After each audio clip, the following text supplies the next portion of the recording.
stop by for the Nintenbyte. You got the Triforce and it feels right. Like Bowser, you can listen all night, singing peaches until the sunlight. Summer shoots her beam so bright. Master Hand always brings a fight. Catch 'em all and use that fire blast. Put the soul back to visit your past. Welcome to the Nintenbyte Podcast. Hey everyone, welcome to the Nintenbyte Podcast, episode 33, I believe. Unless I can't count, I have no idea. I have that issue some days. We're going to have a banger show for you today. We're going to go over everyone who's here and our guests and all of that. Man, we got some Switch 2 stuff. Dude, like every week we have Switch 2 stuff, right? Like, let's just be honest. Every week there's some sort of rumors and stuff we're talking about with Switch 2. But like, this is big stuff this week. Like the culmination of everything, accessories, Nate the Hate now talking about stuff when he's been silent forever.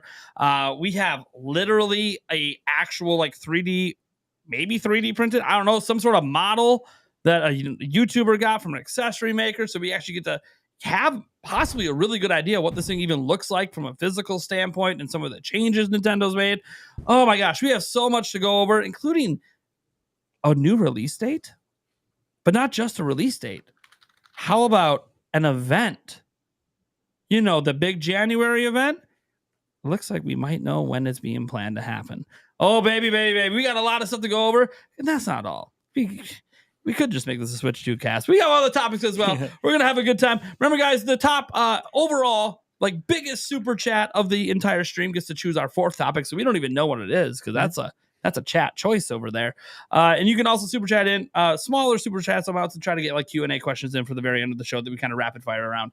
That being said, let's go ahead and welcome in our guests. Let's start with the man who was supposed to be on last week, but did make it on this week. Nick with no K.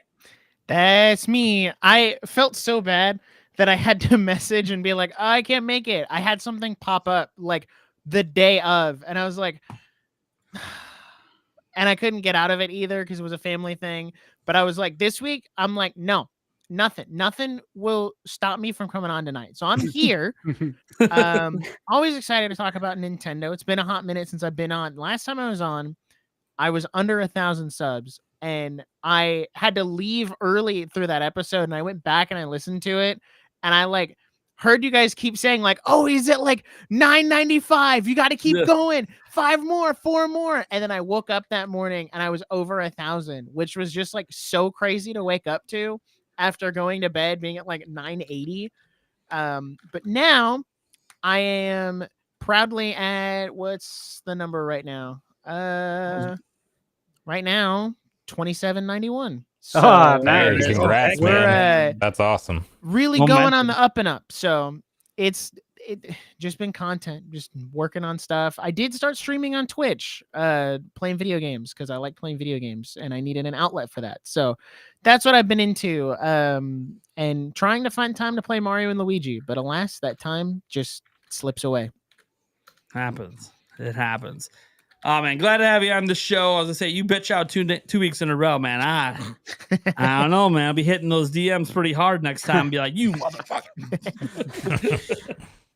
That's all right, man. Glad to have you on. I'd rather people tell me ahead of time than just not show up. Ooh, Sunbro Nation. What's up, guys? Thanks for having me back, Nate. Looking forward to discussing all things Switch 2 as usual. One day we'll get the reveal trailer to talk about, but I will say, to your point, it feels like the accessory manufacturer floodgates opened, but then we also have this event that is going to, that's the more exciting thing. Oh yeah, I mean the event's the real big thing. Like that's what your games. Because that's the games. That's, you know, it's cool to talk about hardware, but I do feel like I will be shocked if all of this stuff is a curveball and anything is very different than all the leaks we've seen so far. Like the larger display, everything that we've seen from the accessory manufacturers at this point. I think that's loosely what we're looking at for the console. So that part's super exciting. But when we talk about the launch lineup and what's possible in the first year of the Switch 2 from a software perspective, that's like gonna take my hype to a whole nother level. So excited to get into it tonight. And one of those games we'll be talking about for one of our topics today. Hopefully one of those games. We technically don't know. I think it's a safe bet. It's within 12 months, but we'll see. Eric, wait, is that best freaking uncle ever that I just noticed? That's what you're wearing as a shirt? Yep. I thought I was the best freaking uncle ever. Damn. Damn it. Different Shirt don't lie. Shirt don't lie. bitch. Shirt don't lie, bitch. Damn it. That's all right. Welcome, Eric. How you doing, man? As you sip that Same shirt. old, same old. I'm trying this Fanta yeah. haunted apple Beetlejuice. I don't know. It was handed to me today. It's kind of weird. I really don't know how to. It's not a good flavor, but I will drink it because I opened it. Did you guys watch the new Beetlejuice? I haven't seen it yet. No. Either way. I haven't. You mean now, isn't it? It's on HBO now. Yeah. So I'll probably It's on the home box office. on the home box. It's called Max. Remember, it's called Max now. Yeah. Yeah, I don't like that name. Man. Yeah, I know. HBO was the better one. Why'd they get? Yeah, like if you go back to growing up, the HBO and Cinemax, right? Mhm. And HBO was always far superior. We all know that. So Yeah. why do you go with the Max name, right? And I I don't can get it. confirm nobody knows what that is, because if you ask, like, people still call it HBO, even though it's Max now. Everybody's like, yeah, I have HBO. I've talked to people. Do you have Max? And then they just don't even know what I'm talking about. And then you say, HBO, and they're like, oh yeah, I have that. And Oh, yeah. It's it was like, a terrible rebrand. Like, you nobody literally knows the name even HBO was a huge brand. Cinemax was really only known as Skinamax. Yep. So Mhm. why the hell did you keep the Max brand Yeah, when right. HBO was so much bigger? Yeah, I don't- That was a mistake. Oh, it was HBO Max for a little bit. Fine, and you wanted to drop one of them, so drop the Max. Exactly. Just- Has whatever. there ever been like a big rebrand like that where people call it by the new thing? Like it's Twitter? been over Yeah, a like, year. yeah. We all still call it Twitter. Like Yep. nobody's Mhm. calling it X. I Nobody's love- calling Eric it I love HBO when- Yeah, I Max. slipped last week. Eric slipped last week and called it X.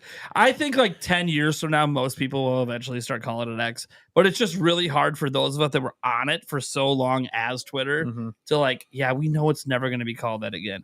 But I'm sorry, I still call them tweets. Mhm. Yeah. You call them like other like posts or zeets. No, they're tweets. It's just like so ingrained in your Yeah. brain. Like that's just how you're wired. But And here's you what's going spend to all happen. that time on it. We're going to be the old men yelling in clouds in 5 years because all the youth will be like, oh, yeah, I'm having a great time on X. And I'm like, Twitter? You okay, Grandpa? Okay, I'll do boomer. it. Wait, I don't care. Whatever. Anyways, Thunderstash Gaming's up in here. How's it going, man? Great. Staying busy. Staying very busy. Housework. Metaphor. NBA on NBC. Yeah, I'm excited for that next year. But yeah, just staying busy, man. I'm like 50 plus hours into Metaphor. Was on Monday. Mm. My lady left for work. You know, we get up early. We're up at like 4:30. She heads out the door around like 5:40, right? And I'm already playing Metaphor at like 5:15, right? She gets home, I'm still playing Metaphor. I haven't moved. Like, you know, outside of getting a drink or use the restroom. I ended up putting in, I think on Monday, like 14, maybe 15 hours. Just straight. Oh, jeez. And it felt like nothing. Well, that's the way those games go. That's a good sign, though, always, when it feels like nothing, man. So, yeah, just chipping away at that. Yeah, see, it's always a good sign when it feels that way because it means the game's amazing. Mhm. But then also it means I'm getting yelled at when I tell my fiance, oh, I just started, honey. It's been 12 hours. Oh, shit. Yeah, I just- I prepped her. I prepped her. I in the got to beginning. keep going. I'm sorry. Yeah, this is going to be over 100 hours, just so you know. Awesome. And what's up, guys? I'm the host with the most, this Nintendo Prime over here. You guys know what's up at this point. All right, let's get into our topic roulette. We got our 3 hosts here, so let's get our 3 topics selected. I don't even know why I bother at this point. I know what topic I'm getting stuck with. Yeah. But you know what? Thunderstash, I'll let you choose for. I already know what topic I have, so I'll let Thunderstash choose between the other 2, I guess.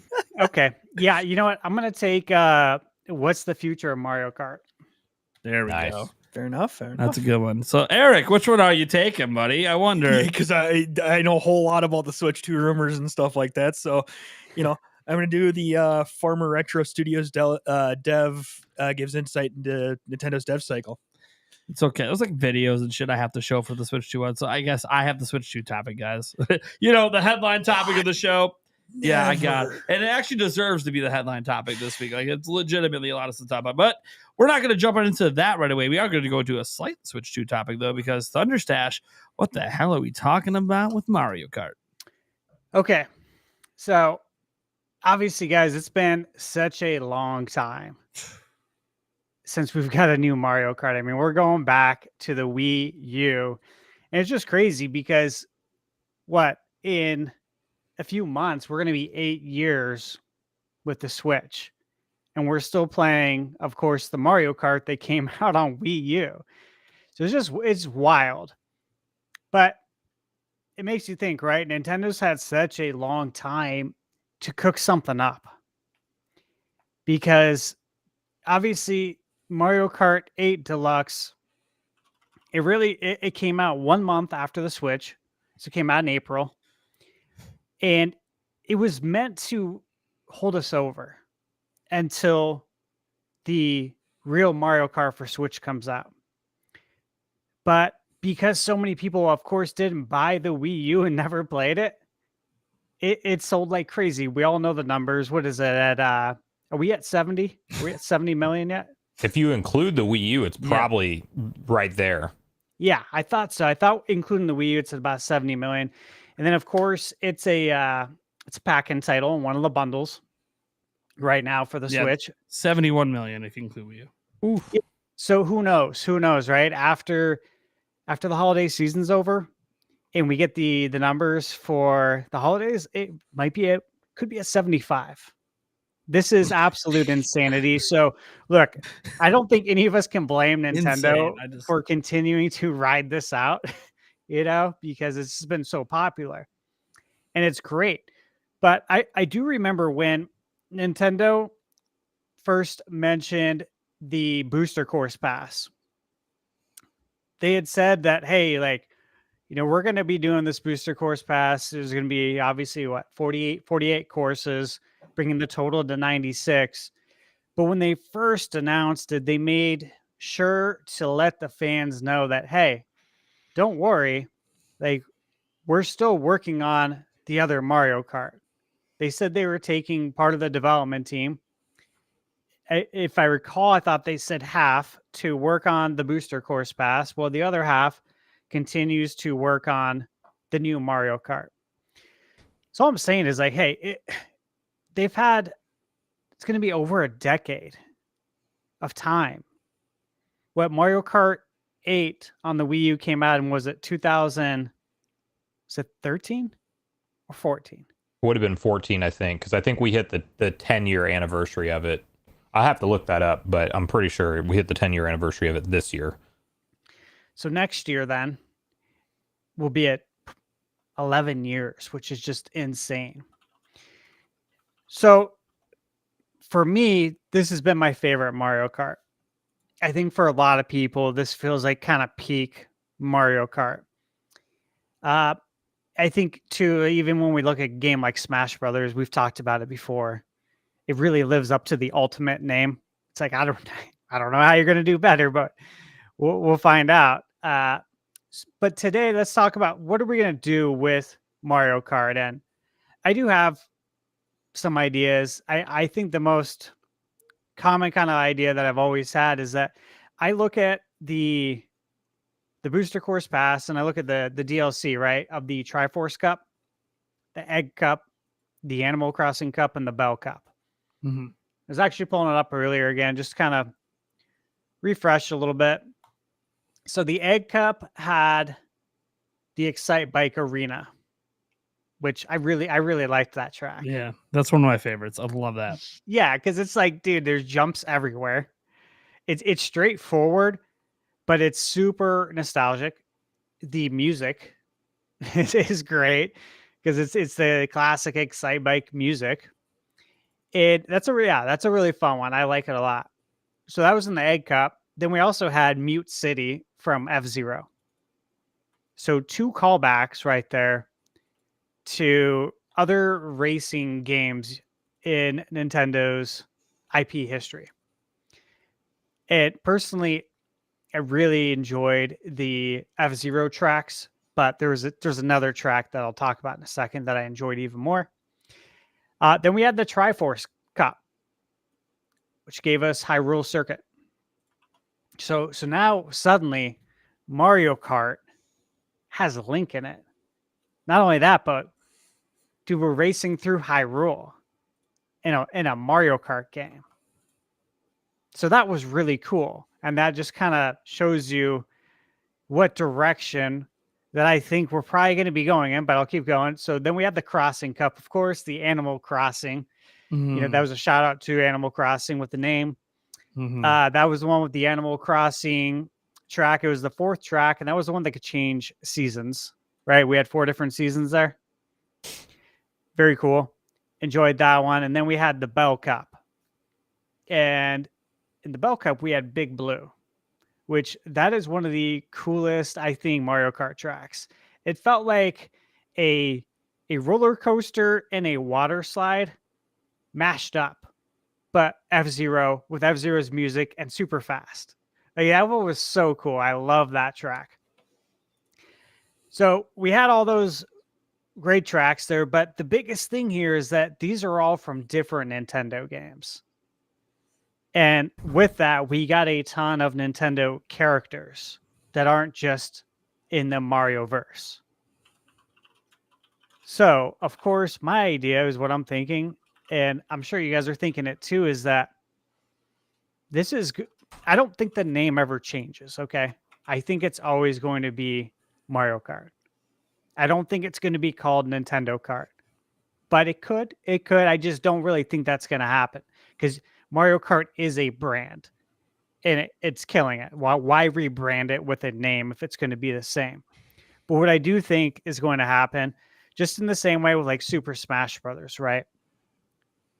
You're suddenly getting, you know, as that series went on, you're getting characters from all these different games, all these different third-party developers. They never changed the name, but the game itself changed. The characters changed. All the arenas. And I think with Mario Kart, it's going to be the same thing. I think that's the next natural kind of progression, but I'm sure there's going to be more to it. What do you guys think? Eric, let me hear from you first, man. What do you think? Man, I know one thought that I had for a while now that what they could do is almost like a Mario Kart Ultimate where they kind of bring everything together and like you can choose like, you know, not only the track, but what version of the track that you want. Or you can play like in different, you want to go back and play in the Super Nintendo style. You could then all of your racers in that back in this like the SNES tracks would then be in the SNES style and things like that, just to kind of bring everything together. I think with Smash Bros. Ultimate being, you know, what it was, I think they could do something similar with Mario Kart and kind of make things, you know, bigger and better. I think that'd be awesome. So do you mean like graphical styles would be changing? Yeah. Yeah, that'd be like whatever the pretty sweet. whatever the track is, like if, you know, for the 64 tracks or the SNES tracks, whatever you pick, you know, because there's a couple of them that carry over, like Moo Farms is in, you know, 64 and, you know, a couple of other ones, you know, whichever version of the track you pick, that's the graphics of the kart racers and stuff that you get. So if you pick an SNES one, you know, all of them are flat and kind of just go around the track like they would in SNES, the SNES world. That'd be sick. I like that idea. Nick, what do you think?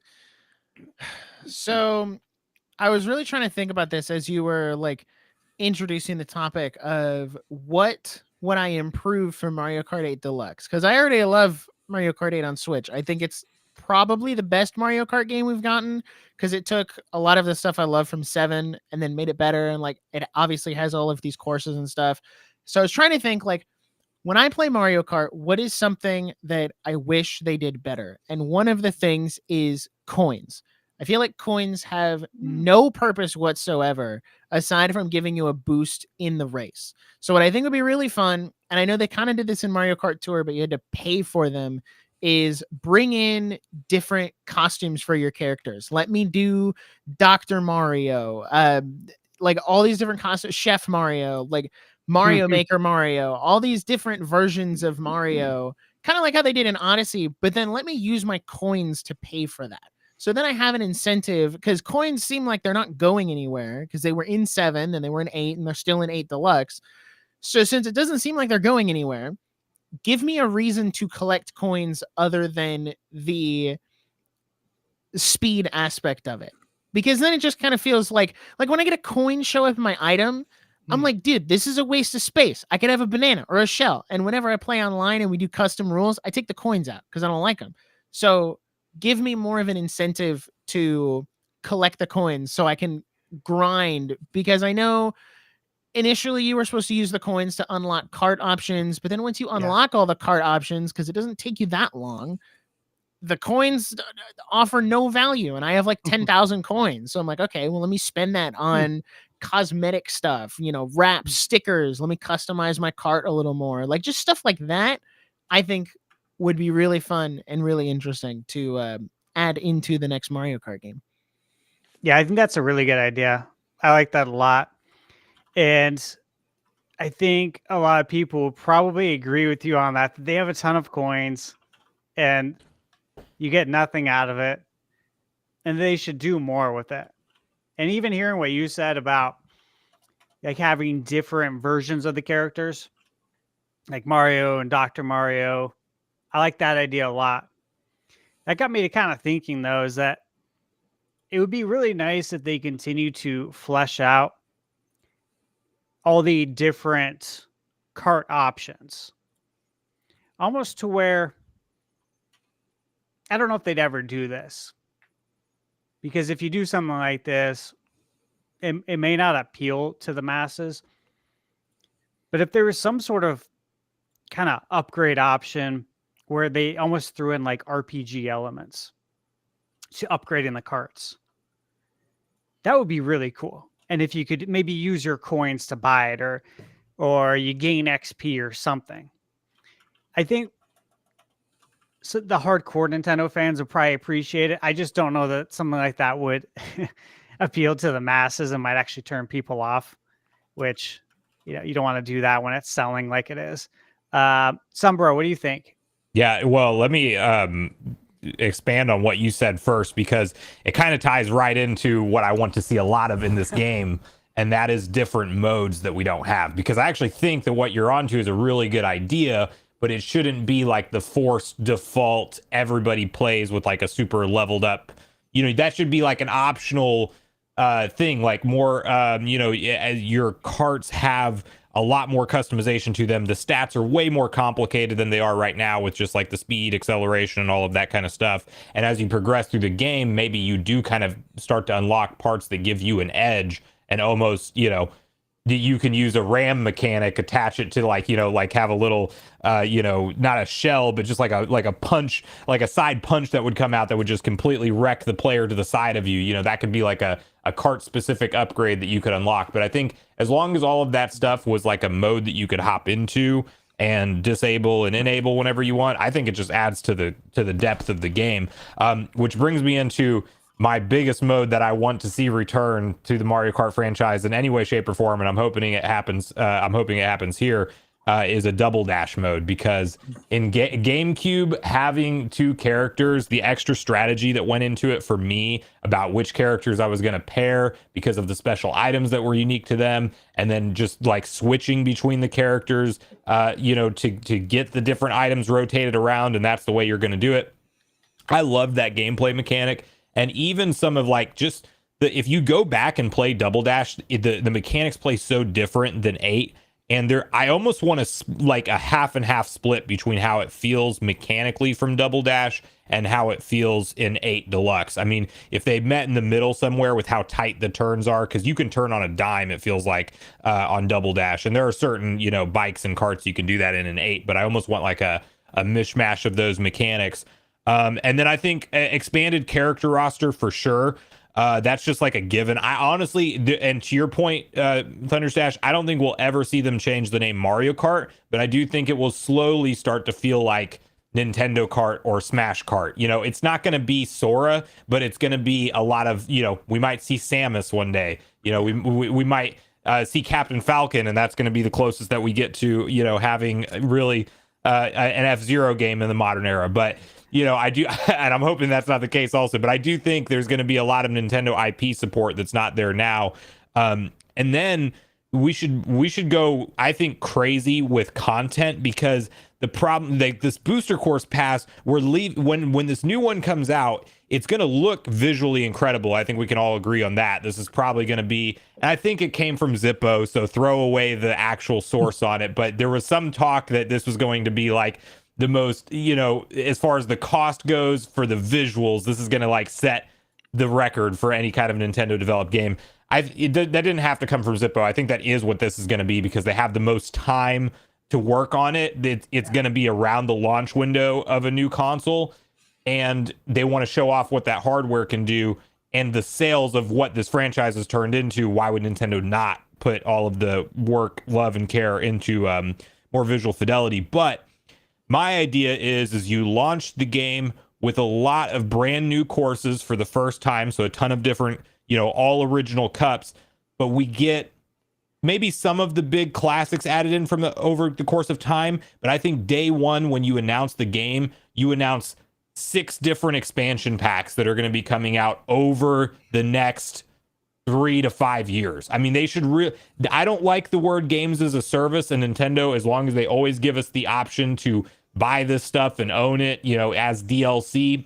Yeah, I'm good with it. But to keep the player interest high from day one all the way to the end, I think if they communicate that they're just going to always have tracks to check out, that was the booster course pass for me was so much fun to talk about on the channel. I legitimately made a video every single time a new wave dropped, just to play through the courses and talk about, you know, what my opinions are of these courses. I had a blast with it. And it was also a reason that the next time I hung out with friends that, hey guys, we're playing Mario Kart tonight, not Smash Bros, because the new booster course pass wave dropped. Yep. So I think if they did something like that and like outlined it for the long term of the game, would be great. And then I really think that it should turn into Mario Kart Ultimate at the end of it. Like, I hope we get every track, you know, by the end of this game's roadmap of content. But hopefully they do a lot of the new track stuff too, because I think that was a highlight of the booster course pass, how it was a lot of classic levels and then some new ones. So I want to see that continue. And besides that, I just hope we get more in-depth online modes. Like, I think, you know, they could come up with more battle style mini games, and then they could also maybe even do something crazy like a battle royale elimination style race, where you have, you know, 60, 100 racers starting off, and then so many get eliminated each round, and you can either, you know, spectate the rest of the race or just drop off and go into your other thing. But literally picture Fall Guys, but, you know, in Mario Kart as far as that gameplay style mode. So that's what I think the next Mario Kart is going to be incredible, but I think that Nintendo hopefully will implement a lot of that stuff that we're talking about. yeah, I hope so too. And some of the things you said got me thinking as well. And some of the chat kind of mentioned it. Actually, I think someone mentioned it earlier. Just the idea of, do you think we'll ever get characters from other franchises, or characters from not characters, but courses, tracks from franchises outside of Nintendo, like they do with Smash Brothers? Do we think that's ever an option? I mean, think about Mario Kart Arcade, right? We got Pac-Man. I'll say this. I don't think in the base game, but I think if they have like a 6-year support plan, one of those drops see that will be exclusively third-party tracks, and they might even start off with like the obvious partnerships. Crash Team Racing, Sonic Racing. You kind of start with that, get the crossover going, and then you could dive into maybe a couple other IPs that are willing to participate, you know. But I do think that, you know, Pac-Man could obviously be one of those, since it's already technically been involved. So I do think that I just don't think for the base game. Like, for the base game, they have so much they can already work with. They don't really need to rely on that. Yeah. But knowing they locked in future partnerships for this long-term support plan, that would be pretty cool. And they probably wouldn't even announce that right away. That would they'd probably just announce we have a bunch of stuff coming, and that'll just be an announcement they say for later to be like this really, really big deal. I honestly think like this whole thing, because look, Mario Kart 8 Deluxe to me is like the perfect Mario Kart game. So it's really hard to be like, how do you make this better? I just want more characters, more courses. Then I kept thinking, like, some people want like a double dash style mode to come back, maybe as an option. I don't know about making it a permanent thing, but as like, some would say, hey, more modes, have a double dash mode. Why not? Why can't we? There's no reason we can't have a double dash mode, or why do we have to have either or? Just have a double dash mode that the game plays like double dash. Like, why not? But then obviously still have like your more standard mode. And then just have like different online modes. Like you can do online races with that, or ranked online races with double dash mode, or online races without double dash mode, online races with items, online races without items. Have it all be ranked, or unranked. Obviously, offer both. Battle modes. I think those are like the biggest thing that they could really use a lot of improvement with. They actually did do quite a bit with Mario Kart 8. They added multiple different battle modes. I would like to see just more emphasis on those battle modes. I kind of feel like they came up with some cool ideas and then never expanded upon them. They're the ones that never got more content. We never got more content for the battle modes. So I feel like there's a lot they can do with the battle modes. But then one thing I want, whether they start with 32 or 64 tracks, whatever they start with, because I don't think they're going lower than 32, could go as high as 64 just to make it one of the biggest launches ever, because that's what Mario Kart 8 Deluxe had when it initially came over. Even though technically that was with DLC included, because there wasn't 64 when Mario Kart 8 came out. That was already DLC. So we had 2 DLCs technically Mario Kart 8. But if they start with 64, what I want to see, because they've already crossed the barrier of including other IPs beyond Mario. They've already done it, right? We have Zelda, we have Pikmin, not Pikmin, sorry, Animal Crossing, right? So they've already crossed that barrier. Don't be afraid to cross that barrier more. And every single cup in the new game is all new tracks, not remastered, not remade, completely brand new tracks, all of them. And then don't be afraid. Have like half the cups be like Mario themed. Mario, Donkey Kong. You can have a whole Donkey Kong cup with a bunch of different Donkey Kong. That'd be really cool, especially with possibly a Donkey Kong movie coming out. But have a Zelda cup. Yeah. Where it's not just one Zelda track, it's 4. I agree. Right? Like, do that. Do the same thing with Animal Crossing. Look at your, somehow work it out with fucking Pokemon and have a Pokemon one. Yeah. You literally technically own the trademark. I'm sure you can make it work. I'm sure you can make that happen. And if that's too complicated, fine. Because you got to involve other companies, fine. But you know what I mean? Like, you're trying to push Metroid right now. Why can't we have a Metroid Cup? Exactly. So I think that's a great way to expand it, but still, keep half of the cups Mario themed. So it's still, very much Mario Kart, but you're expanding it to new places that we've never been. And we get to see these worlds from other games in ways that we've never seen them before. Because Mario Kart 8 is just a beautiful looking game. It really is. Like, even when we think about, this is going to look so much better. It's hard to imagine. Do we just need anti-aliasing? That's like the big thing holding it back is anti-aliasing. Okay, yeah, but like there's still some things if you pause the game and just look like, okay, yeah, there's some things that don't look that great, but like we're in motion, so we don't care. Imagining what they're going to be able to do visually and the amount of effects they're going to be able to do. Also, like that already would just make it feel so fresh. 64 brand new, never before seen tracks, some cups that aren't Mario themed. That would be sick.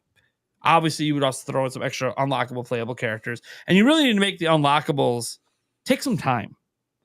Mario Kart 8 was not hard to unlock everything, but this is a game that's going to be played for 5, 6, 7, 8 years, decade. Like, make it take, like, just have so many unlockables that like it just keeps giving you incentives to play online matches and try to beat the cups multiple times or win the multiplayer or do the battle modes. Like, so much you could have unlockable because you get all the car parts, but like it really, it didn't really feel like much. Like, you get the DLC, you just get the character. How about I have to beat the cup to get the character? You know what I mean? Like, that would be really cool. But setting that aside, I also think one of the big things that they could do to really freshen the series up, have a classic item mode and then have all new item mode where you only keep the blue shell. The blue shell's a staple that stays. Then all the other items. Blue shell's a coward's item. Yeah, I know you can always turn it off. They've had that option for a while, but have a all new items. We've been doing the banana, the shells, the star. Like they always introduce like one. No, refresh all of them. So keep a classic item mode because you're not going to get rid of the classics, right? You're going to keep them there. They work. But have another mode that's like all new items that do crazy shit. And just let us choose. Dealer's choice. Even have a mode where you can combine them all together. And if you want to get even crazier, we haven't expanded past 8 racers. What's stopping us? What's stopping us now? It's all online. Why can't we have 16? I thought 8 Deluxe had 12. Yeah, it does have 12. You're right. Get us up to 24. But I'd like to see 16 or more, which means bigger tracks. Create like more, and on the tracks, more alternate pathways that are hidden. You see people fly off the map and you're like, ha ha ha, you suck. Next thing you know, they're like 30 feet in front of you. Like, what the fuck happened? I guess I'm going to fly off the track, see what happens. Like, they've always had those multiple paths, but have more of those. I just want to see, like, there's so much they can do. It's just, it's been so long. This is a Wii U game. You're playing a Wii U game. They did home circuit. That's fun. Being able to make your own Mario Kart courses is fun. Yeah. A lot of people don't have the space for that, but for those that do and have the enough people that buy it because everyone's got to buy their own cart, it's fun. But that was a cool little experiment that I think would have worked better at like Nintendo World. It's probably where, like the museum or something. Like that would have been a really cool thing there. It is cool, but like it's so hard to get people together to do that. And then obviously, Mario Kart Tour on phone, fun game. Actually, was pretty fun. Cool, but like they ended that game too. I didn't think they were going to end that game. It had like 100 million people playing it. Why they ended it, I don't know. They're probably going to launch this next game with a mobile phone companion game. I think that's like a given. There's going to be some sort of mobile phone equivalent game that's going to launch along with it. They're going to work in tandem. They might even let you race against people. There might be a mode where you can race against people on phone. I can see that existing. So, and because on phone you can use controllers too. Like you can get rid of the touch screens at disadvantage. You can use a controller on a phone. People do it all the time. My daughter plays Fortnite on her fucking phone with a controller. So, probably she wrecks everyone because they're all tap users, and she's like, "Ha, click done." I'm like, "Yeah, I know. Yeah, that is what it is." But I do think that they're going to do that because Nintendo accounts are huge on phones. So I kind of think there's just a lot of different ways they could go. I mean, in all of this, I haven't talked about like any originality with the courses or changing up the gameplay because I think like Mario Kart is Mario Kart, but I just think it's so good that just more new, but familiar, but also new is the way to go. And then just with a constant, like a constant content update roadmap. So it's like Smash. Right, we're just getting hyped for years on all these wave drops. Would just be sick.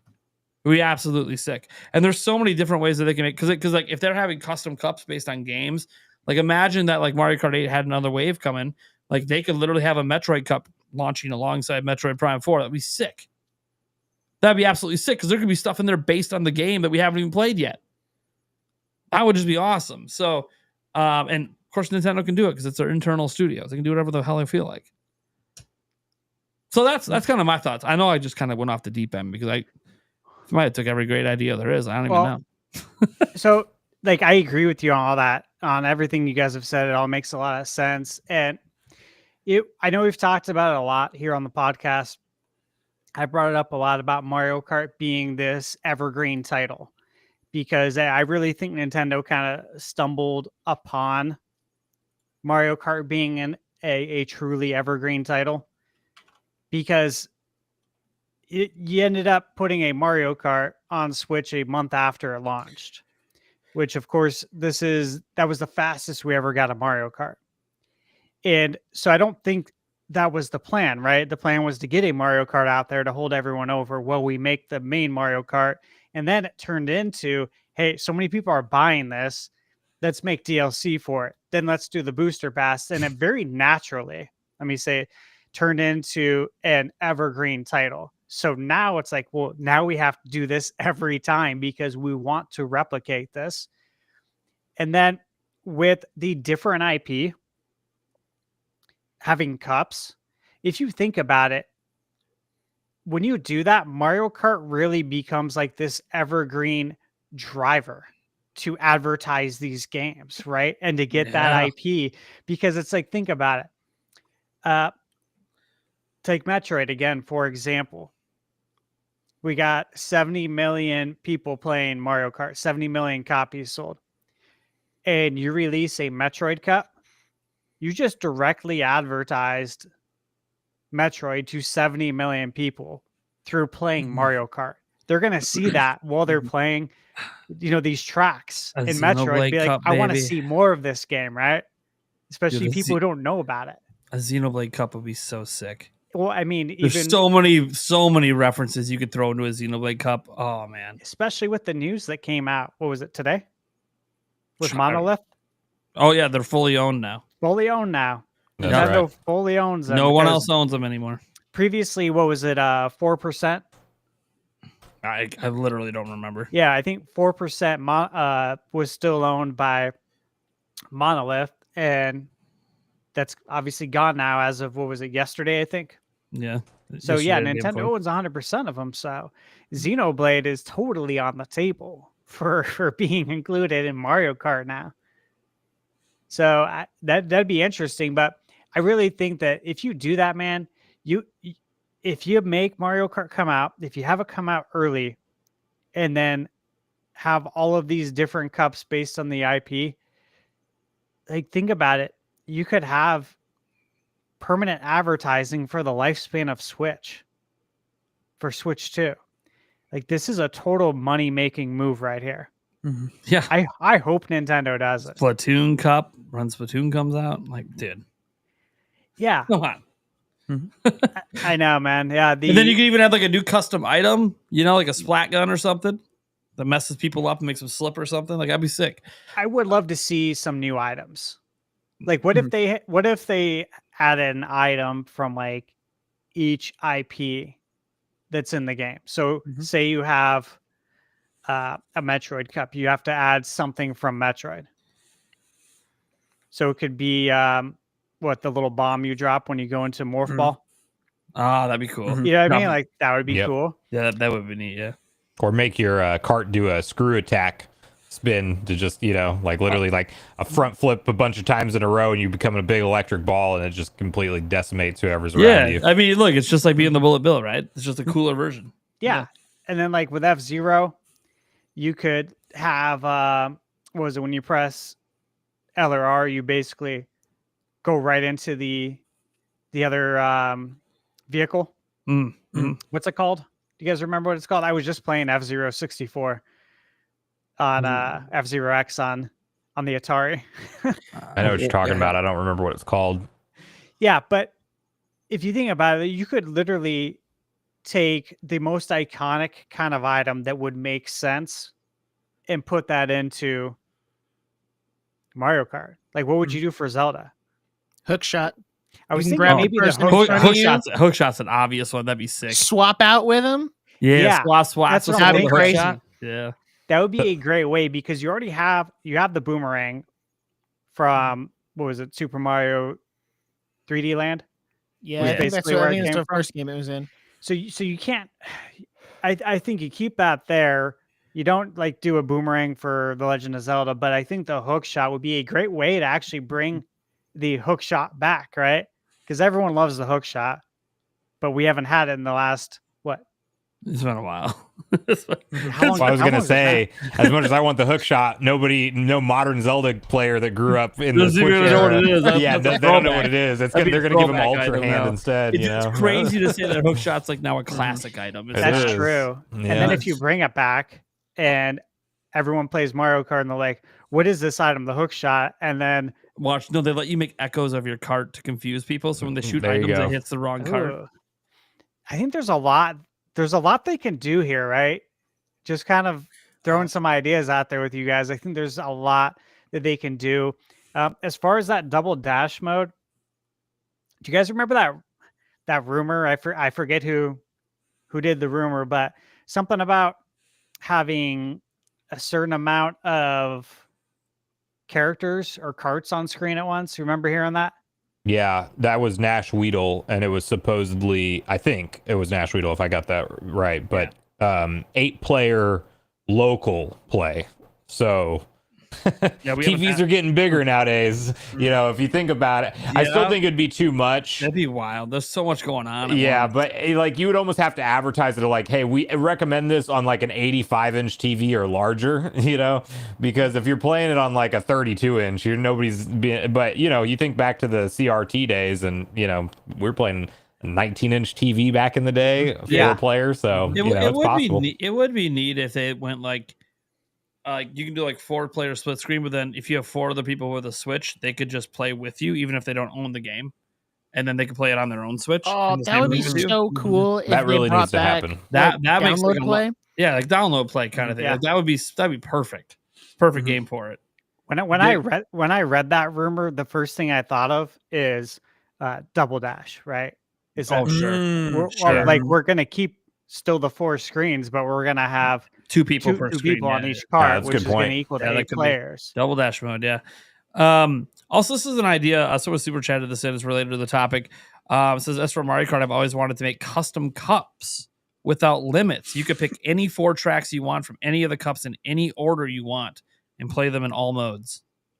That'd be Honestly, cool. don't know why they don't have that. Yeah, That should Especially if already you're be a doing thing. like a local, or not a local, but like an online custom lobby where you're picking tracks every race anyway.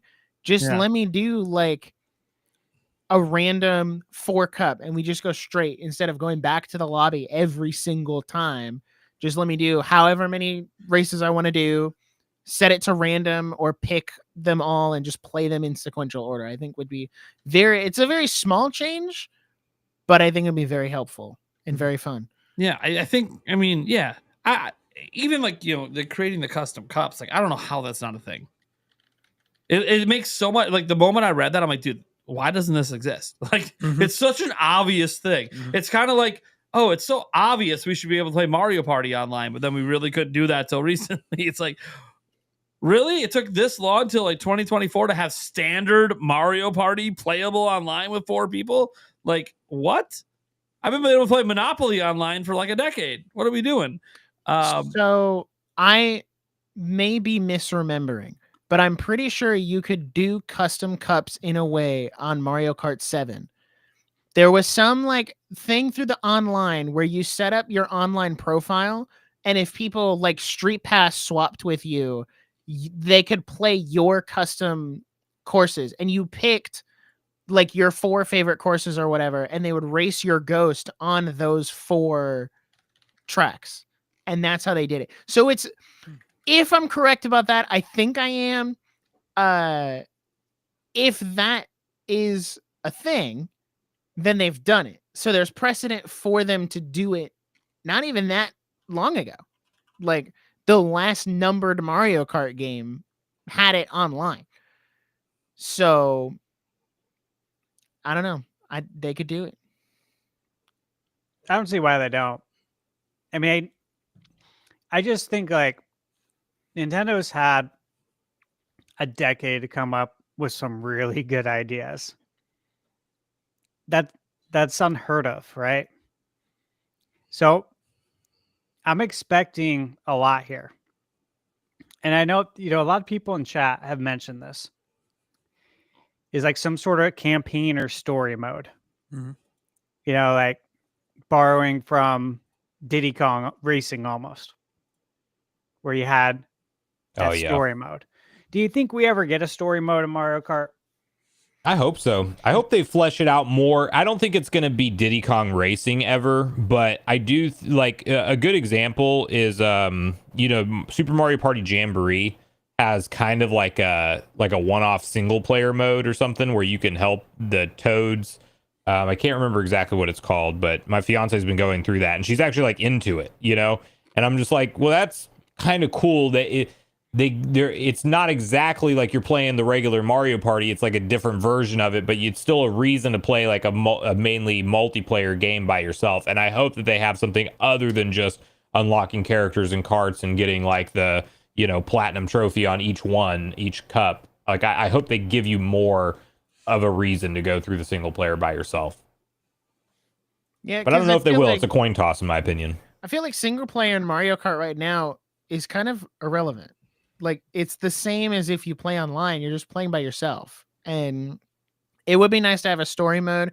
One thing, this is not really related, but one thing I do hope they add is better AI, because I've gotten to a point where the AI, I can put them on like hard AI. Doesn't phase me at all. Add like ultra hard, unbeatable AI. Give me something that I can continually improve if I'm gonna play by myself. Because I mean, if I want to challenge, I just go play online. Especially if you play against Japanese. Oh They're my just- goodness, the Japanese players are built different. They're so good at the game.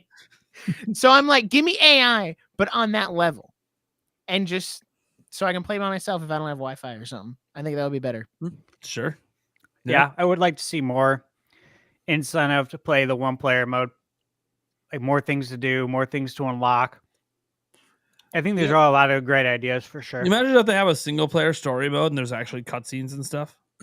Yeah. That'd be really interesting. That'd be wouldn't it? really cool. What not? if they did something like the old like Mario Golf, Mario Tennis back on like the Game Boys, where Camelot days. yes, exactly, where it's like an RPG type where you can put like you get levels up and then you can put like your level into speed, or like if you wanted to like you could put it in more defense. So like if you get hit by an item, you actually spend less time flopping around. Or turning or something like that, and you can put your levels up into where you want to, and then kind of go through different cups and stuff for some odd reason, whatever story they come up They're with. trying to be the best, Yeah. baby. This is kind Trying of to be what the I was champion. thinking with adding like sort of RPG elements, was kind of like that Camelot route, like you said, Mhm. because I think that would be a really nice way to do it if you're going to do it. That could still appeal to the masses and be easy for everyone to understand. Mhm. Everyone loved, to my knowledge, they loved that about the Mario Tennis and Mario Golf games that Camelot did, Mhm. is that there were some RPG elements in that, which is really cool. And I think that's something that probably everyone wishes we still had today. Yeah. Mhm. Yeah. Man. Mario Kart. Right. What if they did a number of a lap adjuster where you can just race if you wanted to 99 laps for the hell of it? Now That would be kind of cool. I can get behind. That would be insane. That's like an attrition. Yeah. Hear me out. 99 laps, baby park, 200cc bombs only. That'd be sick. Yeah, there you That go. would be sick. That would be the That's one the course of gauntlet that. right there. Yeah. That would be fun. Yeah. That would be so insane. Oh man. Be like Um, NASCAR, watching NASCAR, man. Right. Yeah, right. It's wild. That'd be so wild. Bombs only. It's gonna be crazy. All right, cool. Well, let's get to our next topic. Eric, Yes. what the hell are we talking about? A former Retro Studios dev, he gave insight into how Nintendo does their dev cycles and stuff like that. Oh boy. Yay. I feel like we should I- watch the video. We can watch the video. I think we should. Yeah. Yeah. I think we should. Because like there's I mean, I there's watched your quotes, video. there's quotes, but it's good to hear from the man, Right. this former dev, this Nate person. Percopile? No relation to me. I promise. It's a different Nate. Let's go ahead and get this up in here. Let's see what we got going on. That part of the reason you left is because you were going Oh, a bit hold on. insane, There's working no on audio. one room a month. Yeah, I would say that's not my style. can you Like guys hear I it? learned a lot. Sounds like about it's how double to now. Okay, is it good now? bespoke craft every Yep. intersection Okay. and literally every single So crack we- in a I can't room. hear it. This But is- I was I like, gotta fix oh this for my, tomorrow this before I is stream. like You so guys can hear it. completely unnecessary. And then if you need to change, Just let it play. like you have to completely redo stuff. You can't just like, I'm going to move a wall. It's like, no, because everything perfectly interacts with each other. Like literally every single intersection. That's not an exaggeration. Like that was a whole big deal of like all these perfect little trims whenever anything would touch anything else. You couldn't ever jam anything, which can look nice, but a month for a room. It's a lot more design driven though, and also a lot more from, I would say, the core Nintendo group. Like They had Japan. people, from Japan who would fly in and care about the smallest details. Like, I was lucky on world art to not get too much of it, but on character art, they would literally be like, no, on this character, move this part on their shoulder down a little bit. Like, these are not people who worked on the game. This is people from Japan flying in to micromanage characters and stuff like that. So that's part of also why I left it. Like, part of it was the tech and that being really stifling for an art career, but also that style of production. Like, I have never liked working with publishers or anything, but this was a whole nother level even of like that level of micromanagement. It's like, dude, no way. That, in my opinion, if you're not directly working on the game, go away. Like, you can give feedback and guidance, but I don't think you should be telling the devs what to do. Like, you don't have all of the proper context and framing to actually be giving these critiques. And I think it's completely not how things should be made. Not to say that like Metroid didn't turn out great, but it didn't turn out great because of like some shoulder pad was shifted slightly. Like, I think that's kind of an unhealthy relationship. Yeah, so were you in some of these meetings, or was this like hearsay from other people telling you? It was hearsay. Yeah. But it 100% did happen. Yeah.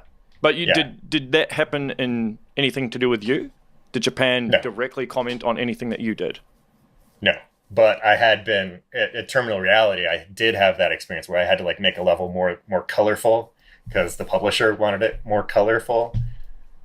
So I had that kind of experience with outside interference and had thoughts on it. But thankfully, I was fine at Retro and nobody at Nintendo was telling me what to do.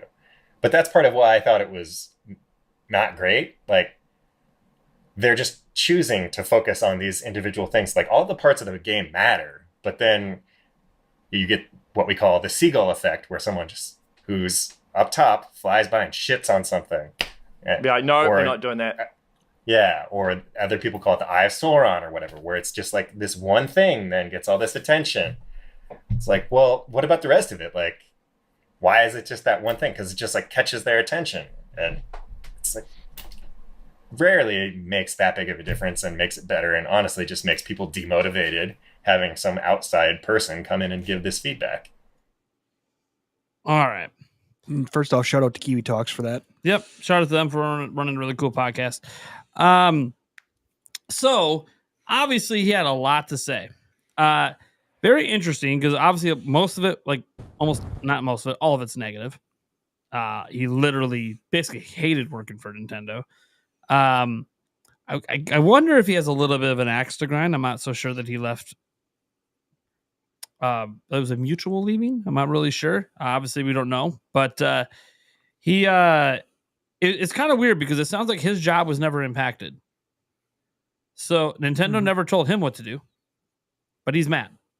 So I made a tweet on this that kind of blew up about on some thoughts I have on this, because I kind of think it's a little ridiculous, because any job, you have bosses that tell you what to do, and sometimes you just got to do it. And like some of the people that were involved in this were people like Sakamoto, who is basically one of the founders of Metroid. So it's crazy to be like, yeah, Nintendo cares about those fine details about how their characters look. Like, they're very picky about that. We've known this forever. This is nothing new. We knew this long before Metroid Prime 3 Corruption was made, because that's what this was about. So what do you guys think about this kind of like work environment? Do you agree with him? Do you think like this is like too much micromanaging? Or do you think like just kind of a jaded dev that, even though their job wasn't, I mean, they threw a pot shot in there at Wii, for crying out loud. Like, yeah, I'm limited as an artist because of that shitty hardware. I'm like, well, you know, the Wii one, and you applied to work there. Like, you chose to work there. They didn't come and be like, you must work here. You applied at a company during the Wii era, because he only worked there for a year and a half. So it was all during the Wii era. Well, I think it was pretty clear from his sentiments that this man wants to work at an indie studio where he gets to make the decisions. Like, the idea is that he didn't like somebody else telling him what to do. I mean, that's exactly what it is. And yes, he highlighted that it's not maybe the people who are in the trenches developing the games, which was the big problem that he had with it. But the understanding has to come in to where, okay, you are not working on your own original created character. You are working on Samus from the Metroid franchise that has been established since the NES.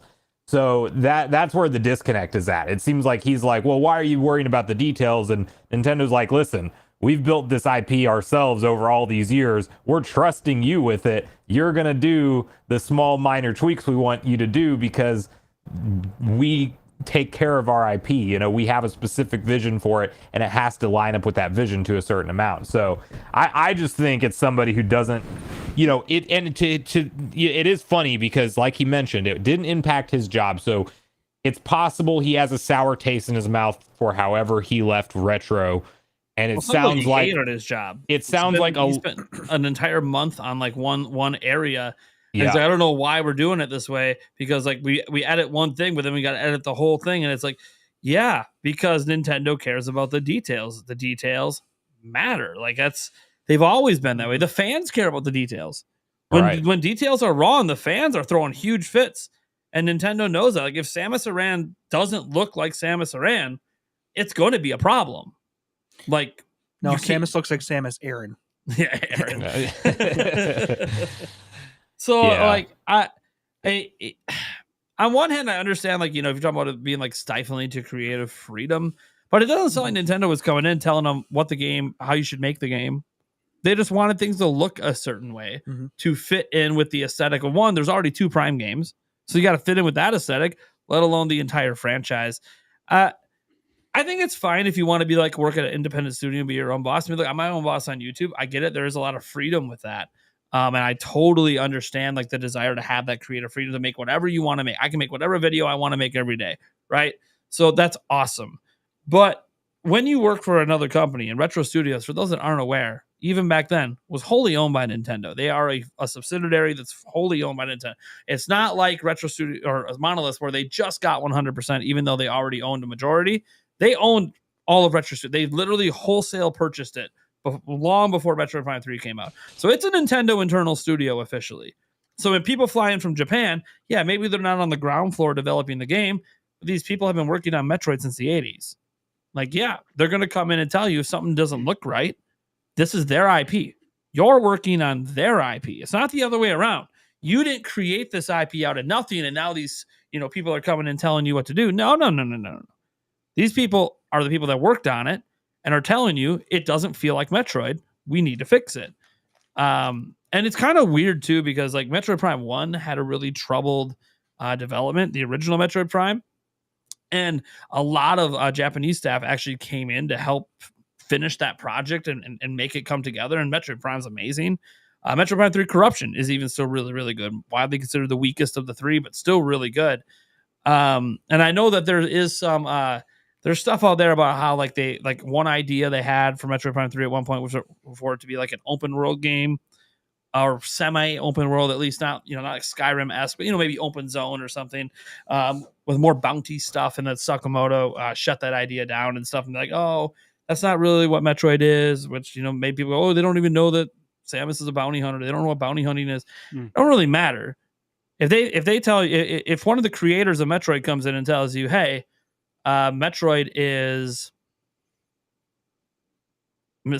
is a space adventurer with some motherly like features, and she does these things because she cares. Okay.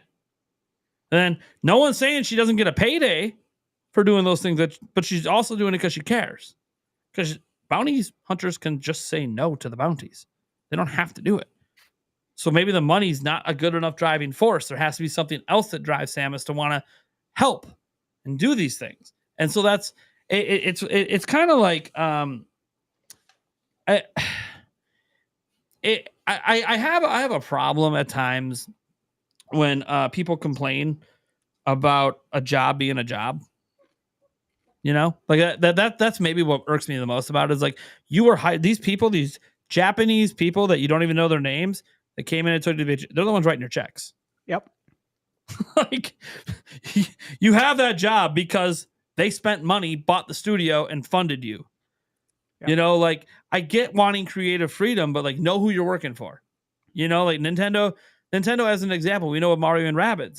David Saliani put it in an interview. Like, Nintendo told them they can't jump. We don't want the characters to jump because we don't want this to get confused with a normal Mario game. And they said, that's fine. We can create this amazing game around it. And then they came up with a jumping concept anyways with the team jump in the second game, and that Nintendo was totally cool with, you know? So, and Pokemon fan, I don't know what is going on. You're going wild. That's Holy crazy. 45 gifted members. I'm sorry. I am just RGT85. Welcome to the member club, buddy. This is wild right now. Anyways, holy crap. I'm a little taken aback. So I don't know. You know what, Thunderstash, you go right now. I'm flabbergasted at the moment. Yeah. So I'm going to kind of share my sentiment that I shared on Twitter. And I think that the way he expressed his perspective reflects a lack of business maturity and respect.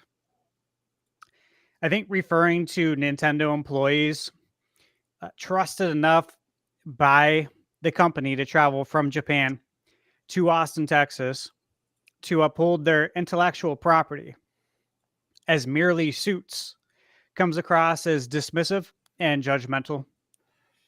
Surely these individuals bring more to the table than such a reductive label suggests. So I think approaching the partnership with a more positive mindset could have provided him with invaluable insights and takeaways at the very least.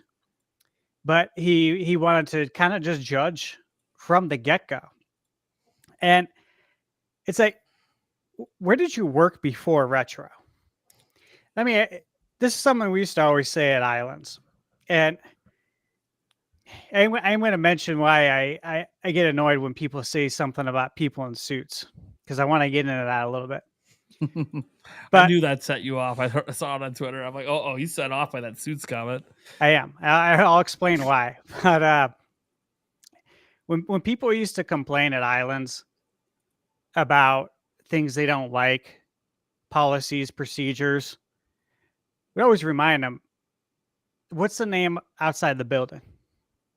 Is it Islands or is it Steve's Islands? Like, it's Islands. Okay. Well, until it's Steve's Islands, you got to follow these rules. That's how it works. That's how it works in the world. Okay. There's no different. And this guy just judging people because they're in suits. It's like, hey, man, why don't you find out who they are then, instead of just judging them? If you're wondering what they've done at Nintendo, there's a thing called Google. I'm sure you know their names. Whoever these suits were, look them up. Figure out what they've done. What irritates me about that is that, like, I'm gonna just talk real quick from work experience, but working at Islands Restaurant, I started at the bottom and moved my way up into corporate. So I was a host for a second. I was a busser. I was a server. I was a bartender. I learned how to cook. I was a trainer. I was a front of house manager, a back of house manager, a bar manager, a kitchen manager. Then I went into a manager that went to different locations and was sent all across California and Arizona to fix locations that were failing. So when I've done everything. So when I show up to give you feedback on something, I know what I'm talking about because I worked every fucking position. So when you try and reduce people to a label as a suit, like they don't know what it's like. They don't know what it's like to do this job. It's like, actually I do. I just excelled past that. Okay. And now I am wearing a suit and I am going to tell you how it works, but I'm going to explain the whys. I don't know if they do that. So I can't speak to that. I always explain the whys. I think that's extremely important. It's also important to note this guy heard it all through hearsay. He has no direct knowledge of what was even said. Exactly. And I'll say the same thing too, though. When I worked at Loan Depot, I was entry-level position. And over the course of time, I got 11 promotions in that company. So if I'm telling someone how to do something, it's because I did this job already, and I'm going to explain to you why. I'm going to explain to you why it works, and I'm letting you know this to make your job easier for you, so you can get out of here at a decent time, so you can make more money, so you can have more freedom. This is all to help you, always. So when they say that someone shows up in a suit and gives you feedback, you should think about how they get into the suit. Nintendo, you don't just show up at Nintendo and suddenly they're going to send you out to Austin, Texas to make sure that the Metroid IP is being upheld. What do you think? They sent the mail guy? You know what I'm saying? Like, get the F out of here, bro. And also, like you said, Nate, I do get irritated when people complain about a job. Okay? This is the world, man. This is how it works. If you don't want to do this, make a plan to get out. Make a plan to do something different if you don't want to do this forever. And you don't have to want to do this forever. There really is no perfect job out there, right? Yeah. It's all in what you make it. It's in your mindset. And it's very important to have a positive mindset. It was very clear to me from the get-go. This guy does not have a natural positive mindset. The dude was super negative, personally. I thought he was negative about everything. Yeah, it was just constant complaining. It's like, dude. It's like, first off, I don't even like publishers. When he said that, it's like, well, what? Then why'd you go work for a company that Nintendo owns them? They're the public that make your own game. Go independent. What are we doing? Well, that's the thing, man. It's like, okay, well, then you can develop a game forever. Because if you don't like publishers, no one's ever going to play it because it's never going to get published. You know what I mean? That's like being a server in a restaurant and saying, I don't like cooks. Well, here's the thing. The cooks in order there's to a lot serve of food. And there's a lot of shitty things going on in the AAA industry. Yes. This is what you're complaining about. Exactly, dude. You like, just complain about something that's worth complaining about, you know? Yeah. It just felt like you're crying over spilled milk. And it's like, bro. That's why I think he might have been let go. So it's been 15 years, by the way, since he's worked there. It's like 15 years. Yeah. There might be a little jadedness going on. Okay. The way he talked about it, it feels like it's been living in his mind. That's why I said I don't know that he left willingly. 15 years. That's why I'm kind of wondering if he didn't leave willfully, like he was let go. And it might have been him and a group of his buddies, you know what I mean, from the sounds of it, because that's what, and it was over stuff that they needed to rework. And we were limited. We were limited by the Wii anyways. So dude, you applied to work there during the Wii. You know what you're doing? Why did you go work for Sony or something? I'm confused. Like, I kind of looked at it this way too, and I was trying to think of like comparables, right? In sports, because naturally, those are the two things I really love: video games and sports, right? And so, like, think about basketball. Okay, think about who's probably the most successful basketball coach in the NBA today.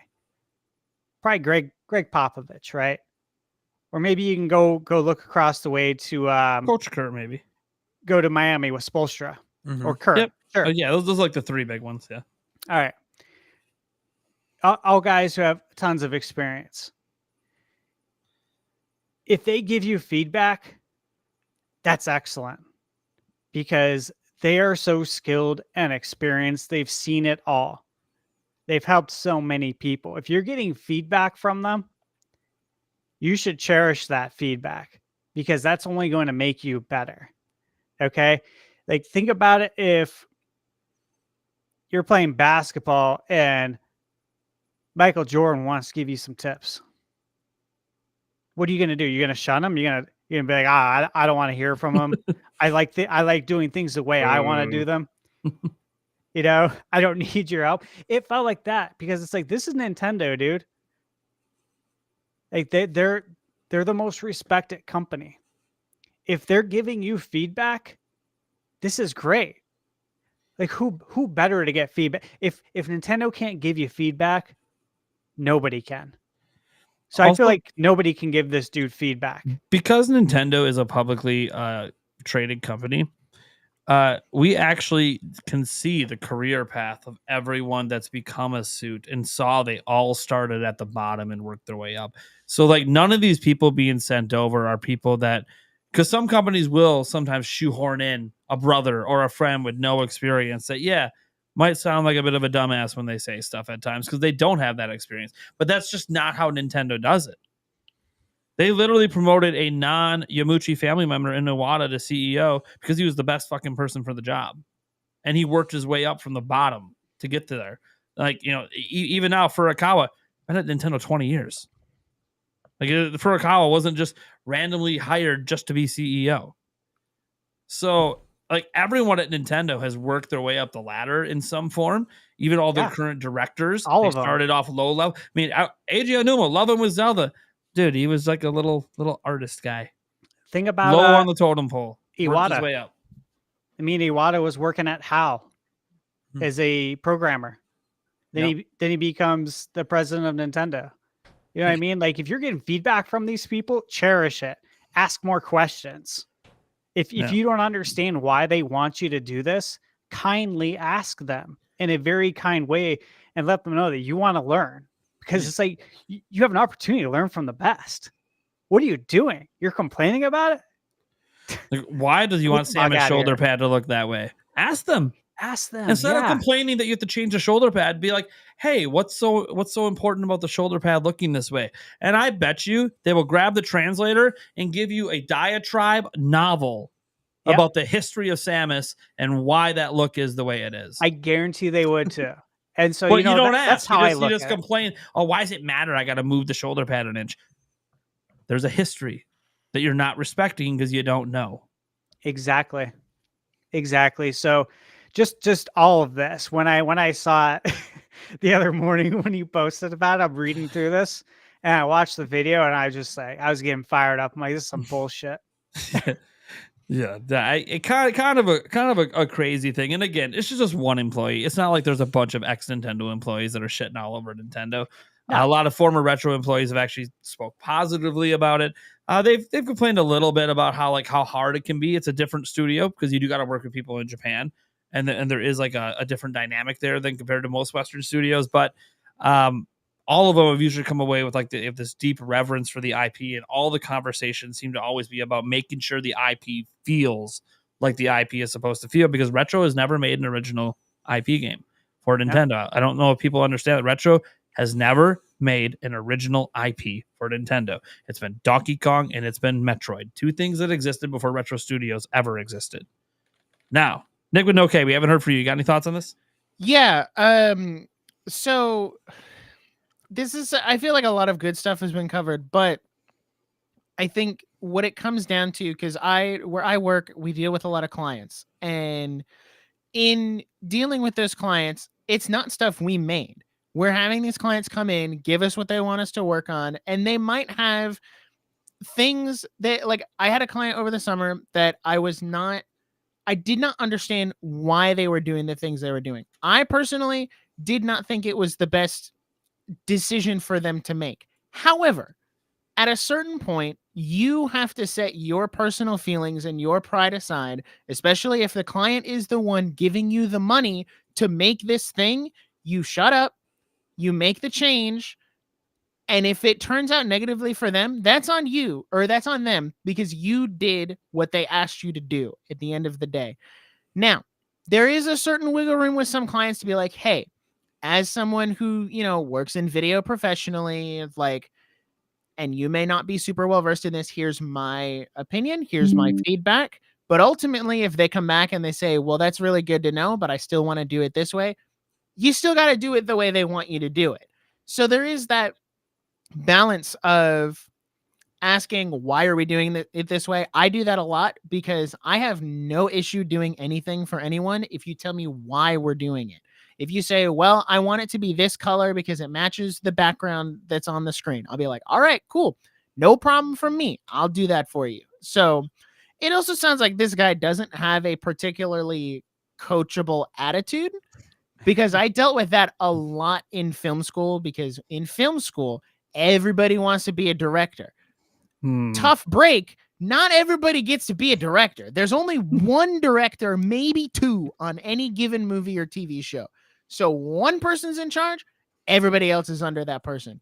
So you have to have that attitude of like, be coachable, ask questions, learn why. If you want to be a director, ask someone who is a director how they got there. Try to follow their path and figure out what attitude do you have. It's just, it's so weird. And like, you're going to sit here and complain about the power of the Wii. It's the Wii. Have you seen, I'm not saying this to like diss the Wii. The Wii has plenty of good games, but also like temper your expectations a little bit. Like, it's the Wii. I don't even know what to say. Like, you're not making an Xbox game. You applied to work there. You knew what you were doing. You can't say that you just showed up to Retro Studios and got a job one day. Like, you had to go through the interview process. Surely you did some kind of research to figure out what kind of studio this was, the games they worked on, the company that they're owned by in Nintendo. Exactly. Like, it's also just so rude to be like, the people from Japan came in from Japan to tell me how to do my job. Yeah, they're paying your bills. They get to tell you what to do. So zip it, ask questions if you want, and change the environment and make it more colorful. Yeah, I agree. Like, that's when people would complain about our customers at Loan Depot, which, you know, at Loan Depot, it's mortgages, right? And so if the borrower is upset about something, you know, sometimes employees would complain, and it could become a little toxic. You know what I mean? With their toxic complaining.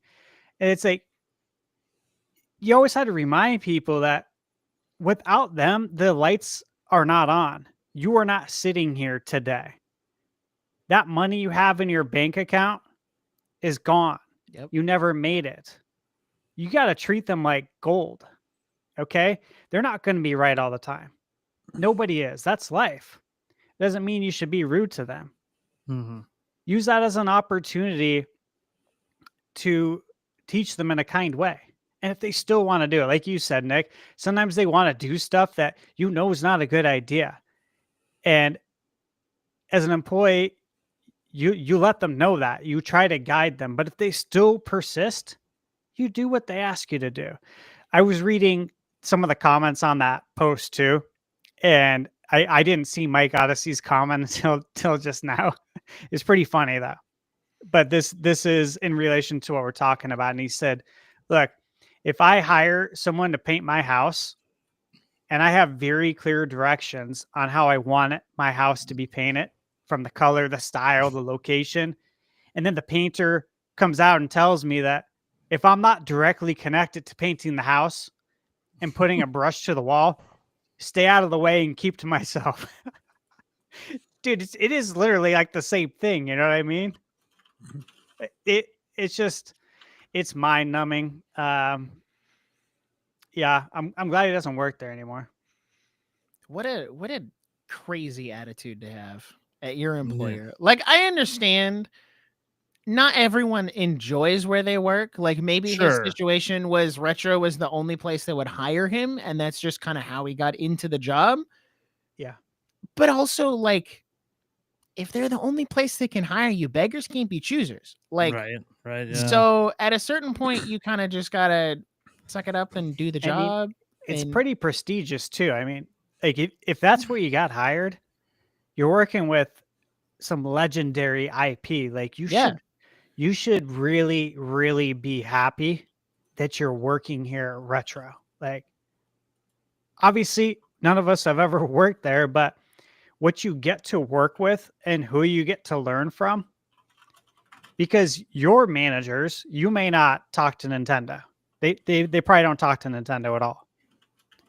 But that guy's manager, the leadership there, they do talk to Nintendo, and they learn from Nintendo. And then if you learn from your management, now you're learning from Nintendo.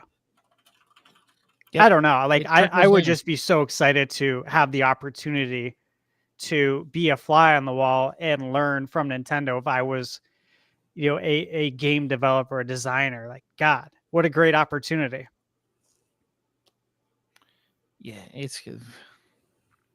And like, I don't know. It'd be one thing if he experienced it firsthand, right? Mhm. Like Yeah, they're that actively too. changing Like, my it's- work. But to go and 15 years later, seems like this would have been relevant to bring up, I don't know, 15 years ago, maybe. But 15 years later.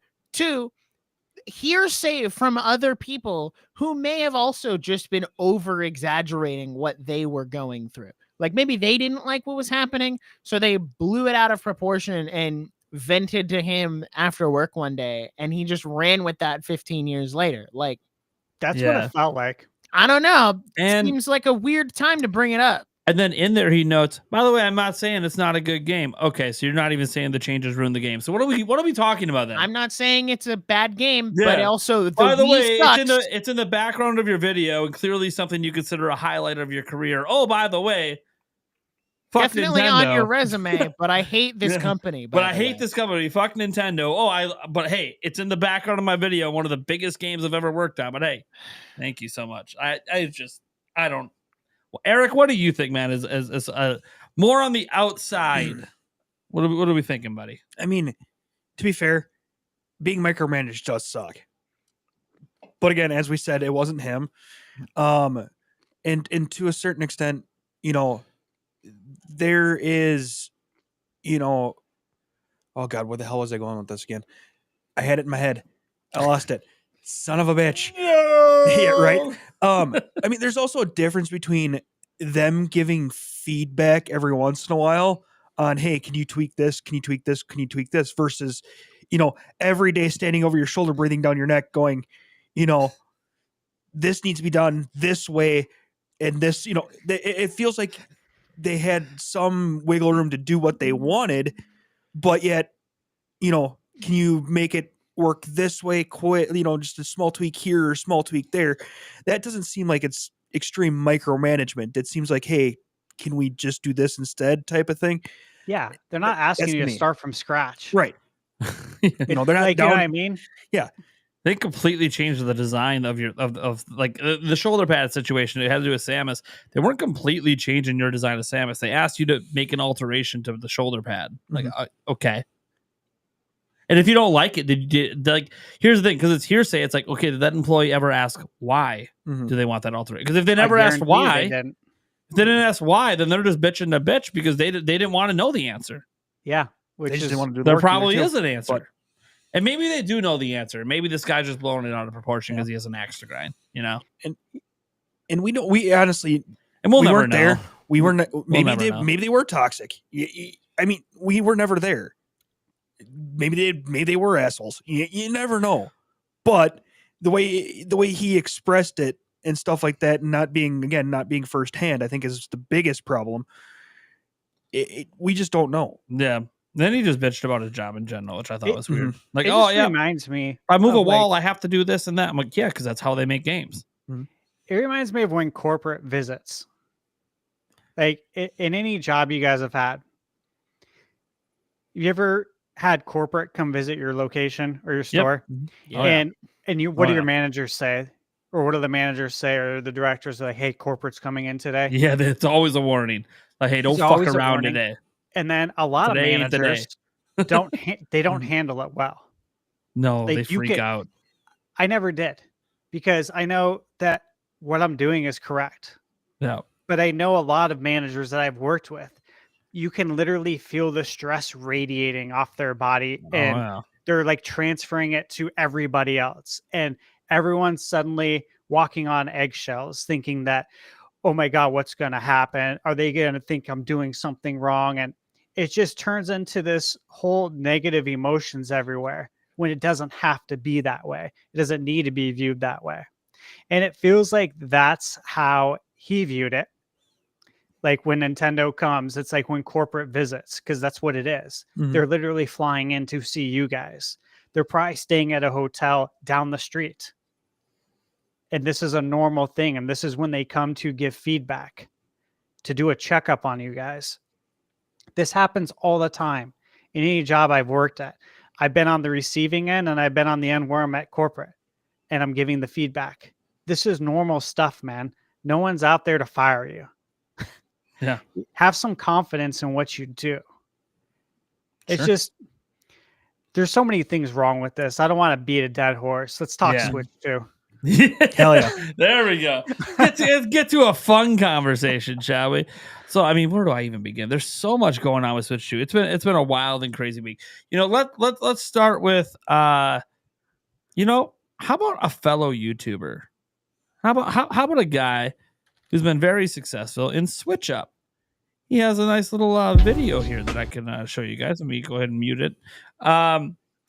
He got his hands on what appears to be a 3D printed prototype. So not like from Nintendo, but like the accessory maker, Ivaler, right? Ivaler, something like that. I'm not exactly sure how you pronounce it.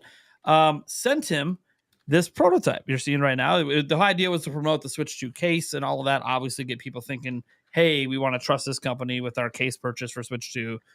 They're probably for sale now or for pre-order. There's a ton of accessories for pre-order right now. We have more to get into because some wild stuff going on out there. But what's interesting about this is it kind of gives us, assuming that this is correct, which you have to go with that assumption to even have a conversation, because this is clearly based on like CAD files or something that they were given to make their accessories. They 3D printed this thing. They were asking content creators. Some Nation was asked, apparently. Possibly. I wasn't asked. Damn it. Anyways, no. And so I passed up on it. Damn it. This could have been. I think Arlo passed up on it too. I think he said he was asked to, and he passed up on it. This guy didn't. And congrats to him. His video is blowing up as it deserves to. He did a really good job. He's not someone who does all these Switch 2 content. So like this is a really big deal for him to see. Just the interest level in Switch 2 is so high. 100,000 plus on his video. It's probably even higher now. So he gets this thing. I'm going to go through this whole video here and just look at it.